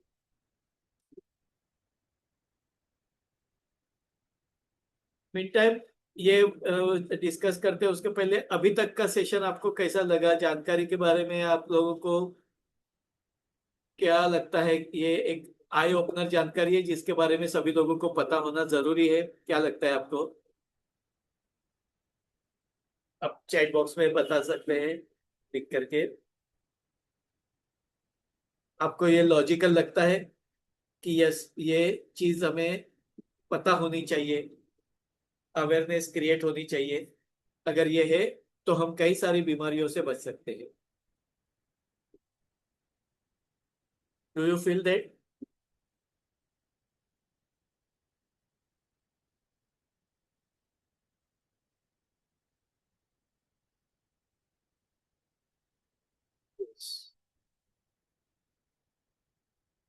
तो हमारे एजुकेशन सिस्टम में जैसे हम बाकी सब चीजों के बारे में बताते हैं, ऐसी सब चीजें भी हमारे स्टूडेंट्स के सिलेबस में होनी चाहिए, क्योंकि अगर बचपन से ये सारी चीजें पता होगी तो वो अपने लाइफस्टाइल में पहले से ही कुछ बदलाव ला सकते हैं या अपने लाइफस्टाइल को इतनी बिगड़ने ना दे, क्योंकि पता हो तो हम उसके ऊपर कुछ ना कुछ, हमारे दिमाग में कुछ ना कुछ बातें हमारे दिमाग में रहती है, जब हम कुछ बातें सुनते हैं नॉलेज की, हेल्थ से रिलेटेड, तो वो हमारे दिमाग में घूमते रहती है।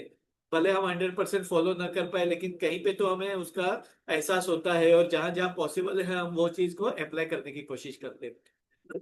तो ये जो 7 पिलर्स है उसमें से एक महत्वपूर्ण पिलर है वाटर, पानी। अगर हम सही तरीके का पानी के बारे में अगर हमें पता है कि कौन सा पानी अच्छा है, किस तरीके से पानी पिया जाए तो वो हेल्दी रहेगा, कौन सा पानी कैसे पीना चाहिए, तो ये सारी चीजें अगर हमें पता है तो भी हम कई सारी बीमारियों से बच सकते हैं या बीमारियों की तीव्रता कम कर सकते हैं। फूड करेक्शन, ये भी एक मेजर सब्जेक्ट है। हमें पता ही नहीं है कि हम जो खा रहे हैं वो हेल्दी है या नहीं, हमारे शरीर के लिए जरूरी है क्या नहीं, हमारे शरीर में इसका क्या बदलाव होता है ये हमें पता नहीं है। तो हम खाते हैं तो या तो पेट भरने के लिए खाते हैं या तो टेस्ट फुलफिल करने के लिए खाते हैं। हम हेल्दी फूड के हिसाब से या आवश्यक फूड के हिसाब से नहीं खाते, हम जो खाते हैं तो बस अभी खाना खाने का टाइम हो गया, पेट भरना है तो खा लिया, फिर जो मिला वो खा लिया, फिर वो खाना हमारे लिए सही है या गलत है हम जानते भी हैं तो भी हम उसको अवॉइड नहीं करते क्योंकि हमें पेट भरना होता है। और वही चीज एप्लीकेबल है जब हम फास्ट फूड जंक फूड खाते हैं, तभी हमें पता है कि ये फूड हमारे शरीर के लिए हेल्दी नहीं है, लेकिन हमारे टेस्ट पर टेम्पटेशन की वजह से हम वो फूड खाते हैं। लेकिन अगर हम बैलेंस करें, थोड़ा बहुत टेस्ट और थोड़ा बहुत हेल्थ, ये दोनों अगर बैलेंस कर ले तो हम कई सारी बीमारियों से बच सकते हैं। तो फूड करेक्शन ये काफी महत्वपूर्ण विषय है। उसके बाद में एनर्जी एक्टिवेशन। एनर्जी एक्टिवेशन जैसे मैंने बताया कि मुद्रा थेरेपी है, एक्यूप्रेशर है, मर्म चिकित्सा है, ये ऐसी पद्धतियां हैं जिसका इस्तेमाल हम घर बैठे कर सकते हैं। और ये पद्धतियां भले पूरी तरीके से ना सीखे, लेकिन इसके कुछ महत्वपूर्ण जो पॉइंट्स होते हैं, महत्वपूर्ण मुद्राएं होती है, वो भी अगर हम सीख लेते हैं तो हम कई सारी बीमारियों से बच सकते हैं। तो ये एनर्जी एक्टिवेशन काफी महत्वपूर्ण विषय है, जिसमें आपको कोई अलग से औजार की जरूरत नहीं है, कोई आपको इंस्ट्रूमेंट की जरूरत नहीं है, कोई अलग से इन्वेस्टमेंट की जरूरत नहीं होती है। केवल आपका नॉलेज और आपकी उंगलियों की मदद से आप इसका इस्तेमाल कर सकते हैं, जिसमें कई मुद्राएं होती है कि जो हेल्थ के लिए काम की होती है। उन मुद्राओं का इस्तेमाल करके हम 5 एलिमेंट्स को बैलेंस कर सकते हैं। 5 एलिमेंट से रिलेटेड जो बीमारियां हैं उसको ठीक कर सकते हैं। तो ये मुद्राओं का इस्तेमाल हम प्रिवेंशन के लिए भी कर सकते हैं, कुछ बीमारियों से कम करने के लिए भी कर सकते हैं। एक्यूप्रेशर के पॉइंट्स होते हैं जो हीलिंग पर्पस के लिए काम में आते हैं। अगर बीमारी है तो उसको ठीक करने के लिए, अगर बीमारी नहीं है तो प्रिवेंशन करने के लिए काम में आते हैं। तो उसका इस्तेमाल हम एनर्जी एक्टिवेशन के लिए कर सकते हैं। कुछ मर्म चिकित्सा, मर्म बिंदु होते हैं जो प्राण बिंदु जिसको हम कहते हैं, उसका इस्तेमाल करके भी हम हमारे शरीर की एनर्जी को बैलेंस कर सकते हैं। तो इनका इस्तेमाल हम लोग कर सकते हैं। उसके बाद में इमोशनल हीलिंग। इमोशनल हीलिंग ये बात ही महत्वपूर्ण सब्जेक्ट है। जैसे मैंने बताया कि कोई ट्रॉमा होता है, कोई मानसिक तनाव होता है, कई सारे लोगों को बहुत ज्यादा गुस्सा आ जाता है, कोई बहुत ज्यादा चिंतित होता है, एंग्शियस होता है, डिप्रेस्ड होता है, स्ट्रेस्ड होता है। तो ये सारे जो इमोशनल चेंजेस हैं, ये कहीं ना कहीं पे हमारे ऑर्गन्स के ऊपर इफेक्ट करते हैं। हमारे शरीर जो है हमारा 5 एलिमेंट से बना हुआ है, और हमारे सारे ऑर्गन्स भी 5 एलिमेंट से रिलेटेड है। और वो ऑर्गन से रिलेटेड इमोशंस है। जैसे गुस्से की वजह से लिवर को नुकसान पहुंचता है, डर की वजह से किडनी को नुकसान पहुंचता है। ऐसे कई सारे इमोशंस है जो ऑर्गन्स को डैमेज करते हैं, जो हमें पता नहीं है। तो ये अननोइंगली होता है। तो हम ट्रीटमेंट क्या करते हैं, जैसे किडनी का ट्रीटमेंट कर रहे हैं, दवाइयां ले रहे हैं या ट्रीटमेंट ले रहे हैं, तो किडनी से रिलेटेड प्रॉब्लम के लिए दवाइयां ले रहे हैं, ट्रीटमेंट ले रहे हैं। लेकिन अगर वो पर्सन को बहुत ज्यादा फियर है, अगर वो बहुत डरा हुआ है किसी वजह से, और जिसका इम्पैक्ट उसकी किडनी पर हुआ है, तो जब तक उसका डर नहीं निकलेगा उसका किडनी ठीक से फंक्शन नहीं करेगा। उसी प्रकार से कोई इंसान को अगर बहुत ज्यादा गुस्सा आ रहा है, बात बात में गुस्से हो जाता है, तो उसकी वजह से अगर उसके चश्मे के नंबर बढ़ रहे हैं, या तो उसका डाइजेशन डिस्टर्ब हो रहा है, तो आप डाइजेशन से रिलेटेड कितनी भी दवाइयां ले लो, या कितनी भी लेजर ट्रीटमेंट करा लो चश्मे के नंबर कम करने के लिए, लेकिन जब तक उसका गुस्सा कंट्रोल में नहीं आएगा, उसका लीवर डैमेज हो जाएगा। और लीवर जब तक डैमेज कंडीशन में है, आंखों के ऊपर असर होगा, डाइजेशन के ऊपर असर होगा। तो ऐसे कई सारे इमोशंस जो हमारे ऑर्गन से रिलेटेड है लेकिन हमें पता नहीं है। तो इसके लिए इमोशनल हीलिंग काफी महत्वपूर्ण सब्जेक्ट है। तो ईएफटी के जरिए इमोशनल फ्रीडम टेक्निक्स हैं, पैच फ्लावर रेमेडीज हैं, कुछ बायोकेमिक सॉल्ट थेरेपी होती है, या फिर कुछ एक्यूप्रेशर के पॉइंट्स होते हैं, कुछ मर्म चिकित्सा होती है, कुछ मुद्रा थेरेपी होती है, जिसकी मदद से इमोशनल हीलिंग किया जा सकता है। तो वो अगर किया जाए तो भी हम कई सारी बीमारियों से बच सकते हैं, या कई सारी बीमारियों को कम कर सकते हैं। उसके बाद में काफी महत्वपूर्ण विषय यानी डिटॉक्सिफिकेशन। तो ये डिटॉक्सिफिकेशन केवल शरीर का नहीं है, मन का भी होना चाहिए।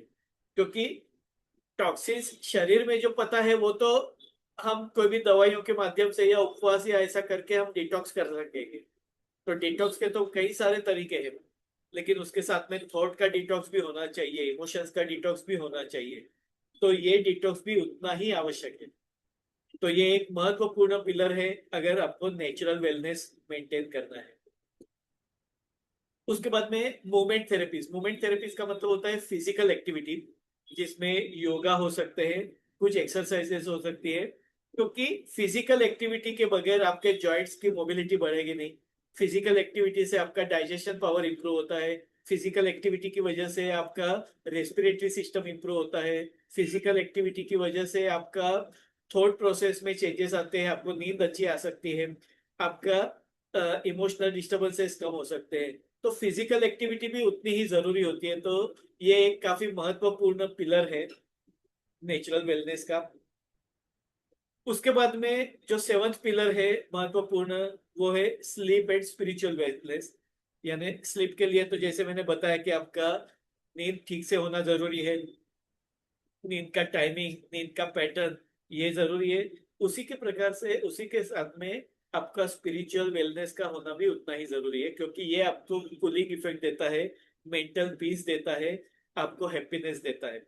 तो उसके बारे में भी आपको थोड़ी बहुत जानकारी होना जरूरी है। तो ऐसे ही ये 7 पिलर्स हैं जो काफी महत्वपूर्ण है।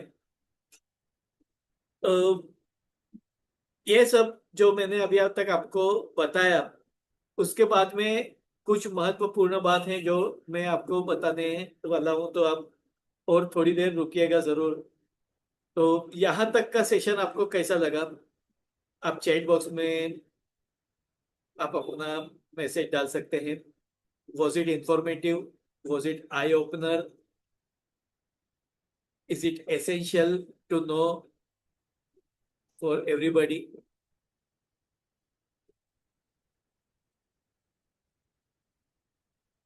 अभी तक के सेशन के बारे में आपको क्या लगता है?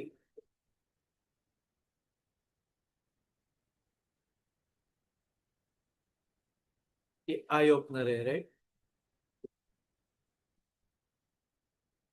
कौशल जी, आपको क्या लगता है ये सेशन? आपका बीच बीच में शायद नेटवर्क नहीं था, आप गायब हो जाते थे, लेकिन जितना भी आपने सुना उसके ऊपर से आपको क्या लगता है?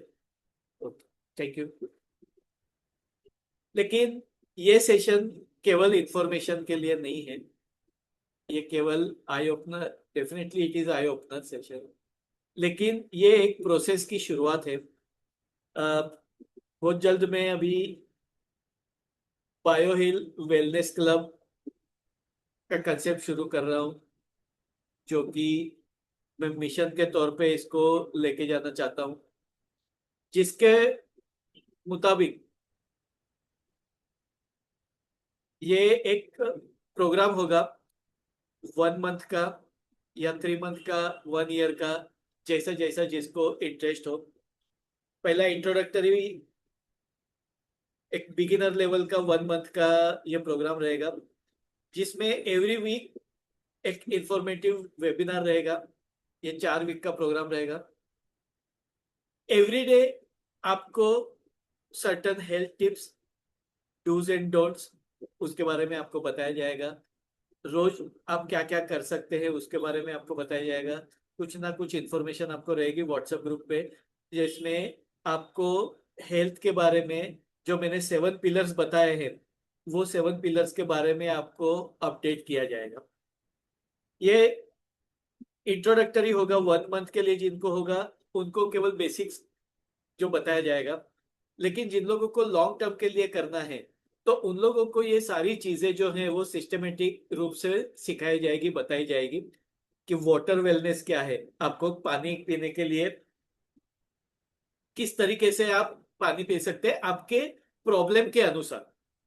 एक एक होगा जनरलाइज, जो सबके लिए एप्लीकेबल होगा, कि जनरल डूज एंड डोंट्स, क्या करना चाहिए क्या नहीं करना चाहिए, खाना खाने का आइडियल टाइमिंग क्या है, खाना खाने के लिए कभी खाना चाहिए कभी नहीं खाना चाहिए, पानी कभी पीना चाहिए, जनरल एक्टिविटीज क्या होनी चाहिए आपकी, इमोशनल हीलिंग कैसे किया जा सकता है, जनरल।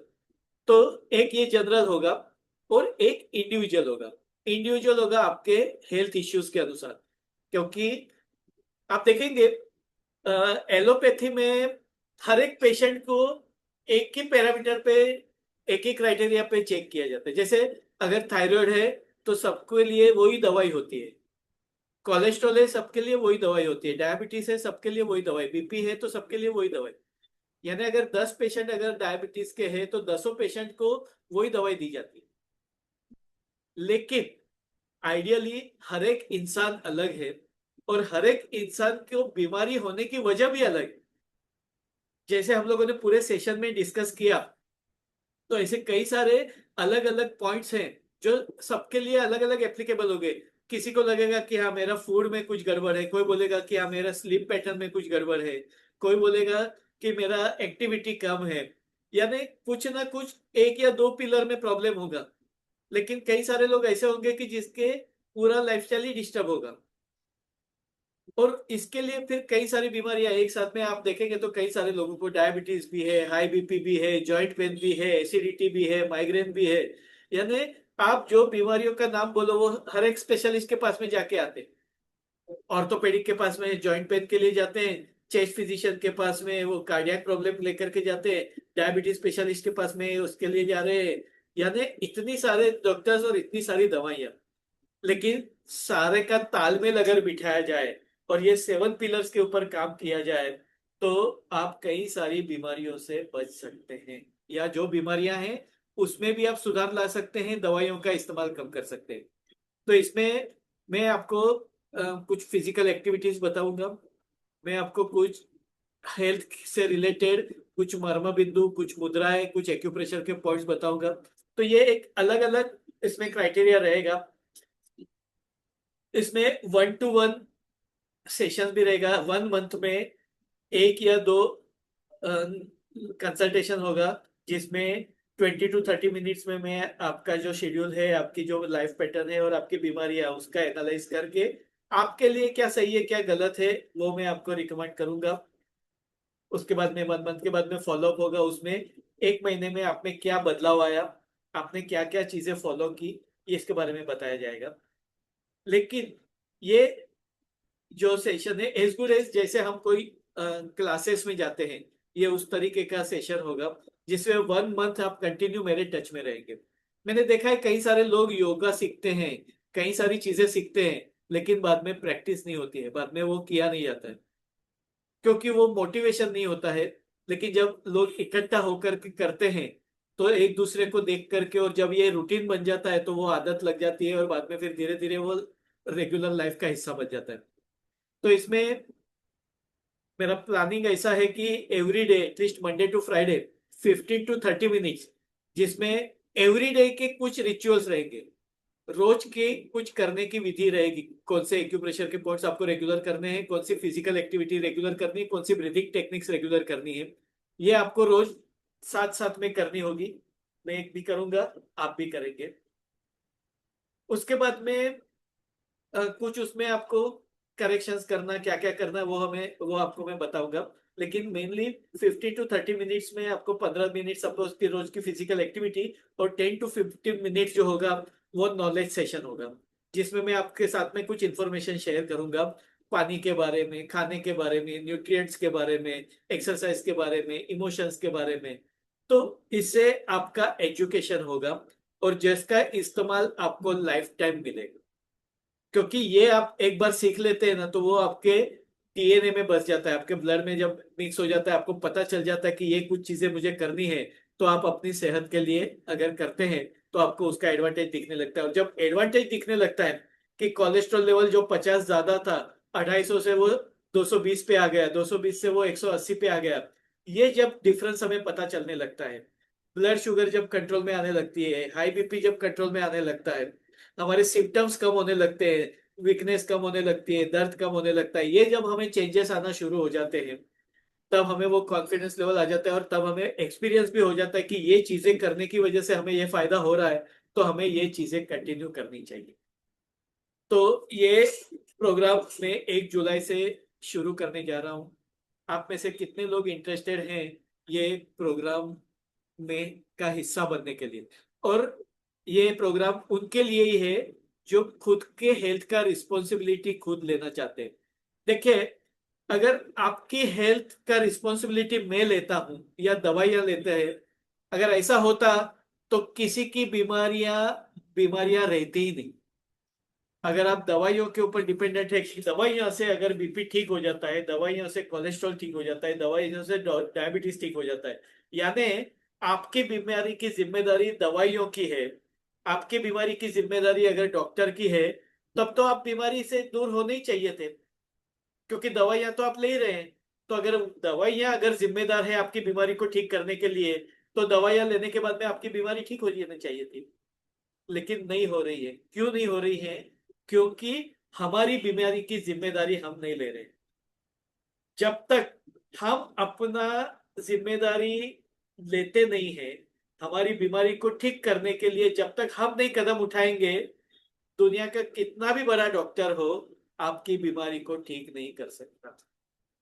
वो बीमारी में राहत पहुंचा सकता है, आपके सिम्टम्स को रिलीफ दे सकता है, लेकिन बीमारी को ठीक नहीं कर सकता, बीमारी को रिवर्स नहीं कर सकता।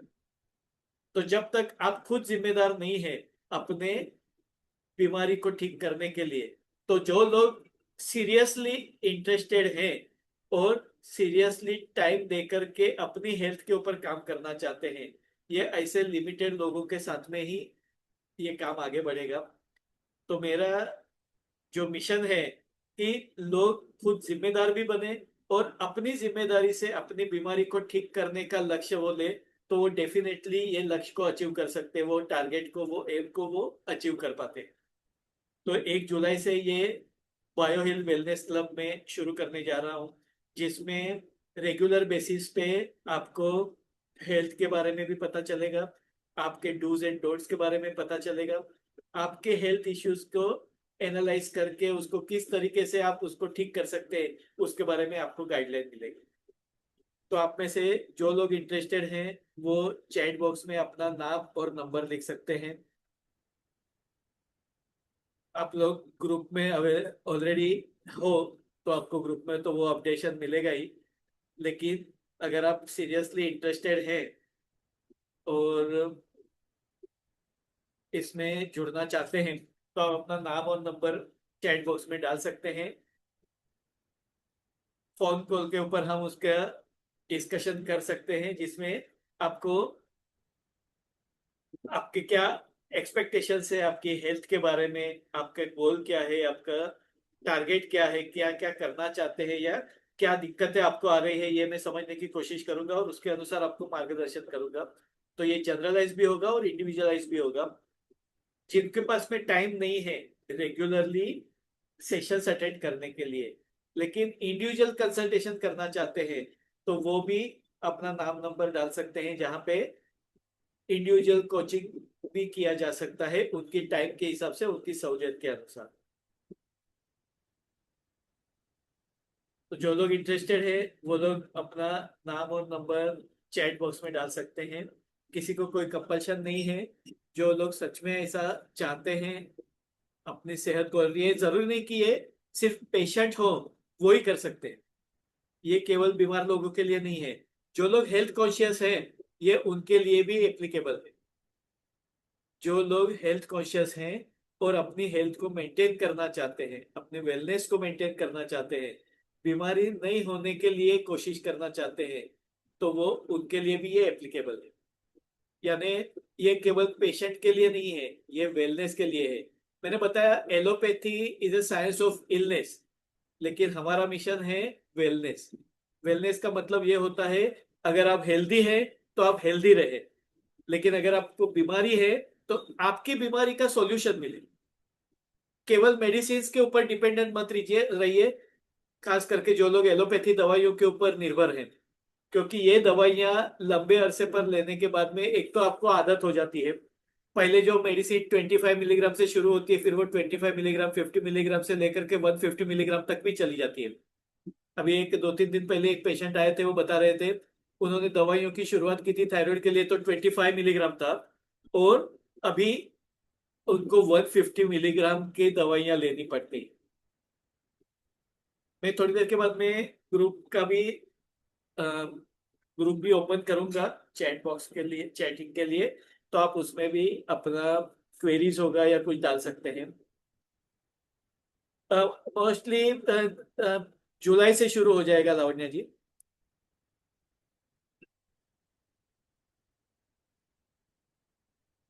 एलोपैथी दवाइयाँ लॉन्ग टर्म लेने के बाद में एक तो उसकी आदत हो जाती है। आपने देखा होगा कभी भी 150 मिलीग्राम से 25 मिलीग्राम नहीं होता है, लेकिन 25 मिलीग्राम से बढ़ते जाता है। पहले एक दवाई लेते थे, अभी दो ले रहे हैं, फिर चार ले रहे हैं, यानी डे बाय डे दवाइयों का डोसेज बढ़ते जाता है, या कुछ महीनों के बाद, कुछ सालों के बाद में। उसके बाद में एक तो जब तक दवाई नहीं लेते हैं तब तक उनको ठीक नहीं लगता है। अगर दवाई नहीं लिया तो बीपी कंट्रोल में नहीं है, दवाई नहीं लिया तो शुगर कंट्रोल में नहीं है, यानी दवाइयों से ही उनका शरीर मेंटेन होता है। उसके बाद में रेगुलर बेसिस पर लॉन्ग टर्म दवाइयां लेने से वो दवाइयों को डाइजेस्ट करने का काम लिवर को करना पड़ता है, उसको शरीर से बाहर निकालने का काम किडनी को करना पड़ता है, और उसको ब्लड सर्कुलेशन पहुंचाने का काम हार्ट को करना पड़ता है। तो ये सारे ऑर्गन्स को ओवर टाइम करना पड़ता है, ये उनका काम नहीं है। दवाइयों का पाचन करना ये बॉडी ऑर्गन्स का काम नहीं है रेगुलर बेसिस पे। उनका काम कुछ अलग है, मेटाबॉलिज्म करना, एंजाइम्स प्रोड्यूस करना, डाइजेशन करना, टॉक्सिन्स बाहर निकालना, ये उनका रेगुलर काम है। लेकिन हम दवाइयां डाल डाल के उनको ओवर टाइम की आदत लगा, उनको ओवर टाइम करा देते हैं, और नतीजा ये होता है कि बाद में वो रेगुलर काम भी करने लायक नहीं रहते, उनकी कार्यक्षमता कम हो जाती है। और ये स्लोली एंड ग्रेजुअली होता है। आपको ये जानकर ताज्जुब होगा जैसे ही कोई भी बच्चा पैदा होता है तो वो उसको बीसीजी का इंजेक्शन दिया जाता है, वैक्सीन दिया जाता है। बीसीजी वैक्सीन काय के लिए है? आपको पता है बीसीजी वैक्सीन क्यों दिया जाता है? विद इन 24 आवर्स कोई भी बच्चे को बीसीजी का वैक्सीन दिया जाता है। ये कौन सी बीमारी को प्रिवेंट करता है, पता है आपको?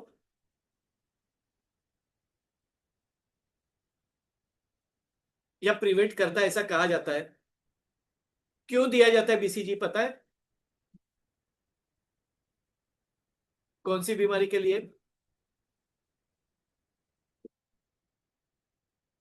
Tuberculosis, TB. यानी जन्म के 24 घंटे के अंदर हम बीसीजी का वैक्सीनेशन देते हैं, जिसका काम है टीबी से बचाव करना। लेकिन आज भी हजारों लोग रोज के मर रहे हैं टीबी की वजह से। और अभी 2 दिन पहले की बात है, एक पेशेंट आए थे, उनको 8-15 दिन से बुखार आ रहा था। तो वो दिखाने में मेरे जो दोस्त हैं वो लेकर के आए कि इनको अभी बुखार आ रहा है कुछ दिनों से। तो मैंने उनको पूछा क्या हुआ था, कैसे हुआ था। देखिए, पेशेंट ना कई बार पूरी जानकारी नहीं देता है डॉक्टर्स के सामने। डॉक्टर्स को पता होना जरूरी है, लेकिन फिर भी यह बात समझ में नहीं आती है। तो मैं बोला कि ठीक है, आपको दवाई तो दूंगा, लेकिन फिर भी मुझे कुछ जानना है। तो मैंने कुछ चीजें पूछी उनसे। तो फिर तभी उन्होंने बताया कि मेरी दवाई यहाँ चालू है। बोला कौन सी दवाई चालू है? तो बोला मेरी टीबी की दवाई चालू है। बोला कभी से? तो बोला 6 महीने से। तो बोला कितने महीना लेना बोला है? तो डॉक्टर ने बोला 6 से 9 महीना लेना है। 4 साढ़े 4 महीना या 5 महीना हुआ था दवाई लेकर के। तो मैंने बोला आपको डॉक्टर को दिखाया वापस से? बोला नहीं, दवाई चालू है। तो दवाई तो चालू है, लेकिन कुछ 4-5 दिन पहले दवाई खत्म हो गई, तो अभी 1-2 दिन में लेने को जाने का है। ये देखिए, ये बहुत ही सीरियस मैटर है, लोगों को पता नहीं है। लेकिन टीबी की दवाई अगर एक दिन भी स्किप हो जाती है ना, तो टीबी के जर्म्स जो हैं वो एंटीबॉडीज प्रोड्यूस करना शुरू कर देते हैं। और जब 5-7 दिन तक दवाइयां नहीं मिलती है, तब तक टीबी के जर्म्स जो है वो एंटीबॉडीज प्रिपेयर कर लेते हैं वो मेडिसिन के अगेंस्ट में। और वापस जब भी वो दवाई यहाँ शरीर को दी जाती है, टीबी के जंतु उसको रिस्पॉन्ड नहीं करते हैं। यानी टीबी की दवाई से फिर बाद में टीबी कंट्रोल में नहीं आता है। और आजकल ड्रग रेजिस्टेंस टीबी इतना फैल गया है कि वो टीबी को कंट्रोल करने के लिए कैंसर की दवाइयां दी जाती है। यानी एंटी कैंसर जो मेडिसिन हैं, वो मेडिसिन का इस्तेमाल करके टीबी को कंट्रोल किया जा रहा है। क्यों? क्योंकि टीबी की दवाइयों से अभी टीबी कंट्रोल में नहीं आ रहा है। अब आप सोचिए, बीसीजी वैक्सीन हमने क्यों लगवाया था? टीबी का मुकाबला करने के लिए। पैदा होते ही 24 घंटे में बीसीजी का वैक्सीन लगाया। तो अगर वो वैक्सीन इतना पावरफुल है तो टीबी क्यों होना चाहिए? एक बार टीबी हुआ तो वो दवाई से कंट्रोल में क्यों नहीं आ रहा है? यानी आप सोचिए, हमें कितना अंधेरे में रखा जा रहा है, हमें पता भी नहीं है कि हमें वैक्सीन तो दिए जा रहे हैं, लेकिन बीमारियां फिर भी होती जा रही है। तो उसका मतलब वो वैक्सीन काम नहीं कर रहा है, लेकिन फिर भी दिया जाता है। लेकिन आज नौबत ये आ गई है कि ड्रग रेजिस्टेंस टीबी देखने को मिल रहा है। और ऐसी कई सारी बीमारियां हैं कि रेगुलर दवाई लेने के बाद में आप वो दवाई जब बंद कर देते हैं या दवाई नहीं लेते हैं, तो वो बीमारी और भी बड़ा रूप धारण कर लेती है। लेकिन ये दवाई को साइड इफेक्ट्स इतने खतरनाक होते हैं कई बार, कि कई बार बीमारी से जितना नुकसान नहीं होता है, उससे ज्यादा नुकसान दवाइयों से होता है। और आपको ये जानकर ताज्जुब होगा, दुनिया में अगर आप गूगल सर्च करेंगे तो आपको पता चलेगा, मौत की 10 वजह apart from accident and all जो सडनली होते हैं, उसके अलावा डेथ की 10 कॉजेस अगर आप फाइंड आउट करेंगे, तो उसमें चौथे या 5वें नंबर पर आता है ड्रग्स यानी मेडिसिन। या तो रॉन्ग डायग्नोसिस की वजह से, या रॉन्ग सिलेक्शन ऑफ मेडिसिन की वजह से, या over dosage of the medicine की वजह से। यानी आप समझ सकते हैं, हम दवाइयां क्यों ले रहे हैं? जान बचाने के लिए। लेकिन हमें पता नहीं है कि जान जाने की महत्वपूर्ण वजह भी दवाइयां हैं। और ये मैं नहीं कह रहा हूं, ये मेडिकल रिपोर्ट्स कहते हैं, डब्ल्यूएचओ के रिपोर्ट्स कहते हैं, सर्वे कह रहा है। आप गूगल में सर्च करके देखिए तो आपको पता चलेगा कि ये बीमारियां की वजह, कई सारी बीमारियों की वजह या तो गलत दवाइयां हैं, या गलत डोसेज हैं, या तो फिर ओवरडोसेज यानी जरूरत नहीं होने के बावजूद दवाइयों का इस्तेमाल होता है। मैंने देखा है कई सारे पेशेंट्स को जब भी बुखार आता है तो उसको एंटीवायरल, तो कोई दवाइयाँ ज्यादा होती नहीं है, लेकिन उसको बिना वजह एंटीबायोटिक्स भी दिया जाता है, यानी वायरल इन्फेक्शन के लिए भी एंटीबायोटिक्स दिया जाता है। तो ऐसे कई सारे किस्से हैं, कई सारी बातें हैं, लेकिन उसके डिटेल में जाने की बजाय हम ये कह सकते हैं कि हमें क्या करना है, हमें हमारी जिम्मेदारी अपनी लेनी है, अपने फैमिली मेंबर्स की लेनी है। तो अगर हम खुद हमारी सेहत के लिए कुछ एक्टिविटी करेंगे तो ही वो हमारे काम की होगी। तो जिन लोगों को भी दवाइयाँ से बचना है, जिन लोगों को भी दवाइयाँ कम करनी है, अपने हेल्थ का कंट्रोल अपने हाथ में लेना है, तो वो जरूर से जुड़े। आप अपने दोस्तों को, अपने फैमिली मेंबर्स को भी बता सकते हैं ये मिशन के बारे में, ये ग्रुप के बारे में, और वो अगला वेबिनार अटेंड कर सकते हैं अवेयरनेस के लिए, ताकि उनको भी पता चले ये किस तरीके से किया जा सकता है। तो आप सभी लोगों का बहुत बहुत शुक्रिया। आप लोगों ने अपना कीमती वक्त दिया और अपनी सेहत के बारे में आप भी इतने जागरूक हैं, तो उन सब के लिए बहुत बहुत शुक्रिया। बाकी की डिटेल्स जो हैं वो मैं आपको शेयर करूंगा, या आपको साथ में फोन पे हम बात करेंगे, उसमें डिस्कस करेंगे। लेकिन मीन टाइम में आप व्हाट्सएप पे भी मुझे अपने हेल्थ इश्यूज शेयर कर सकते हैं।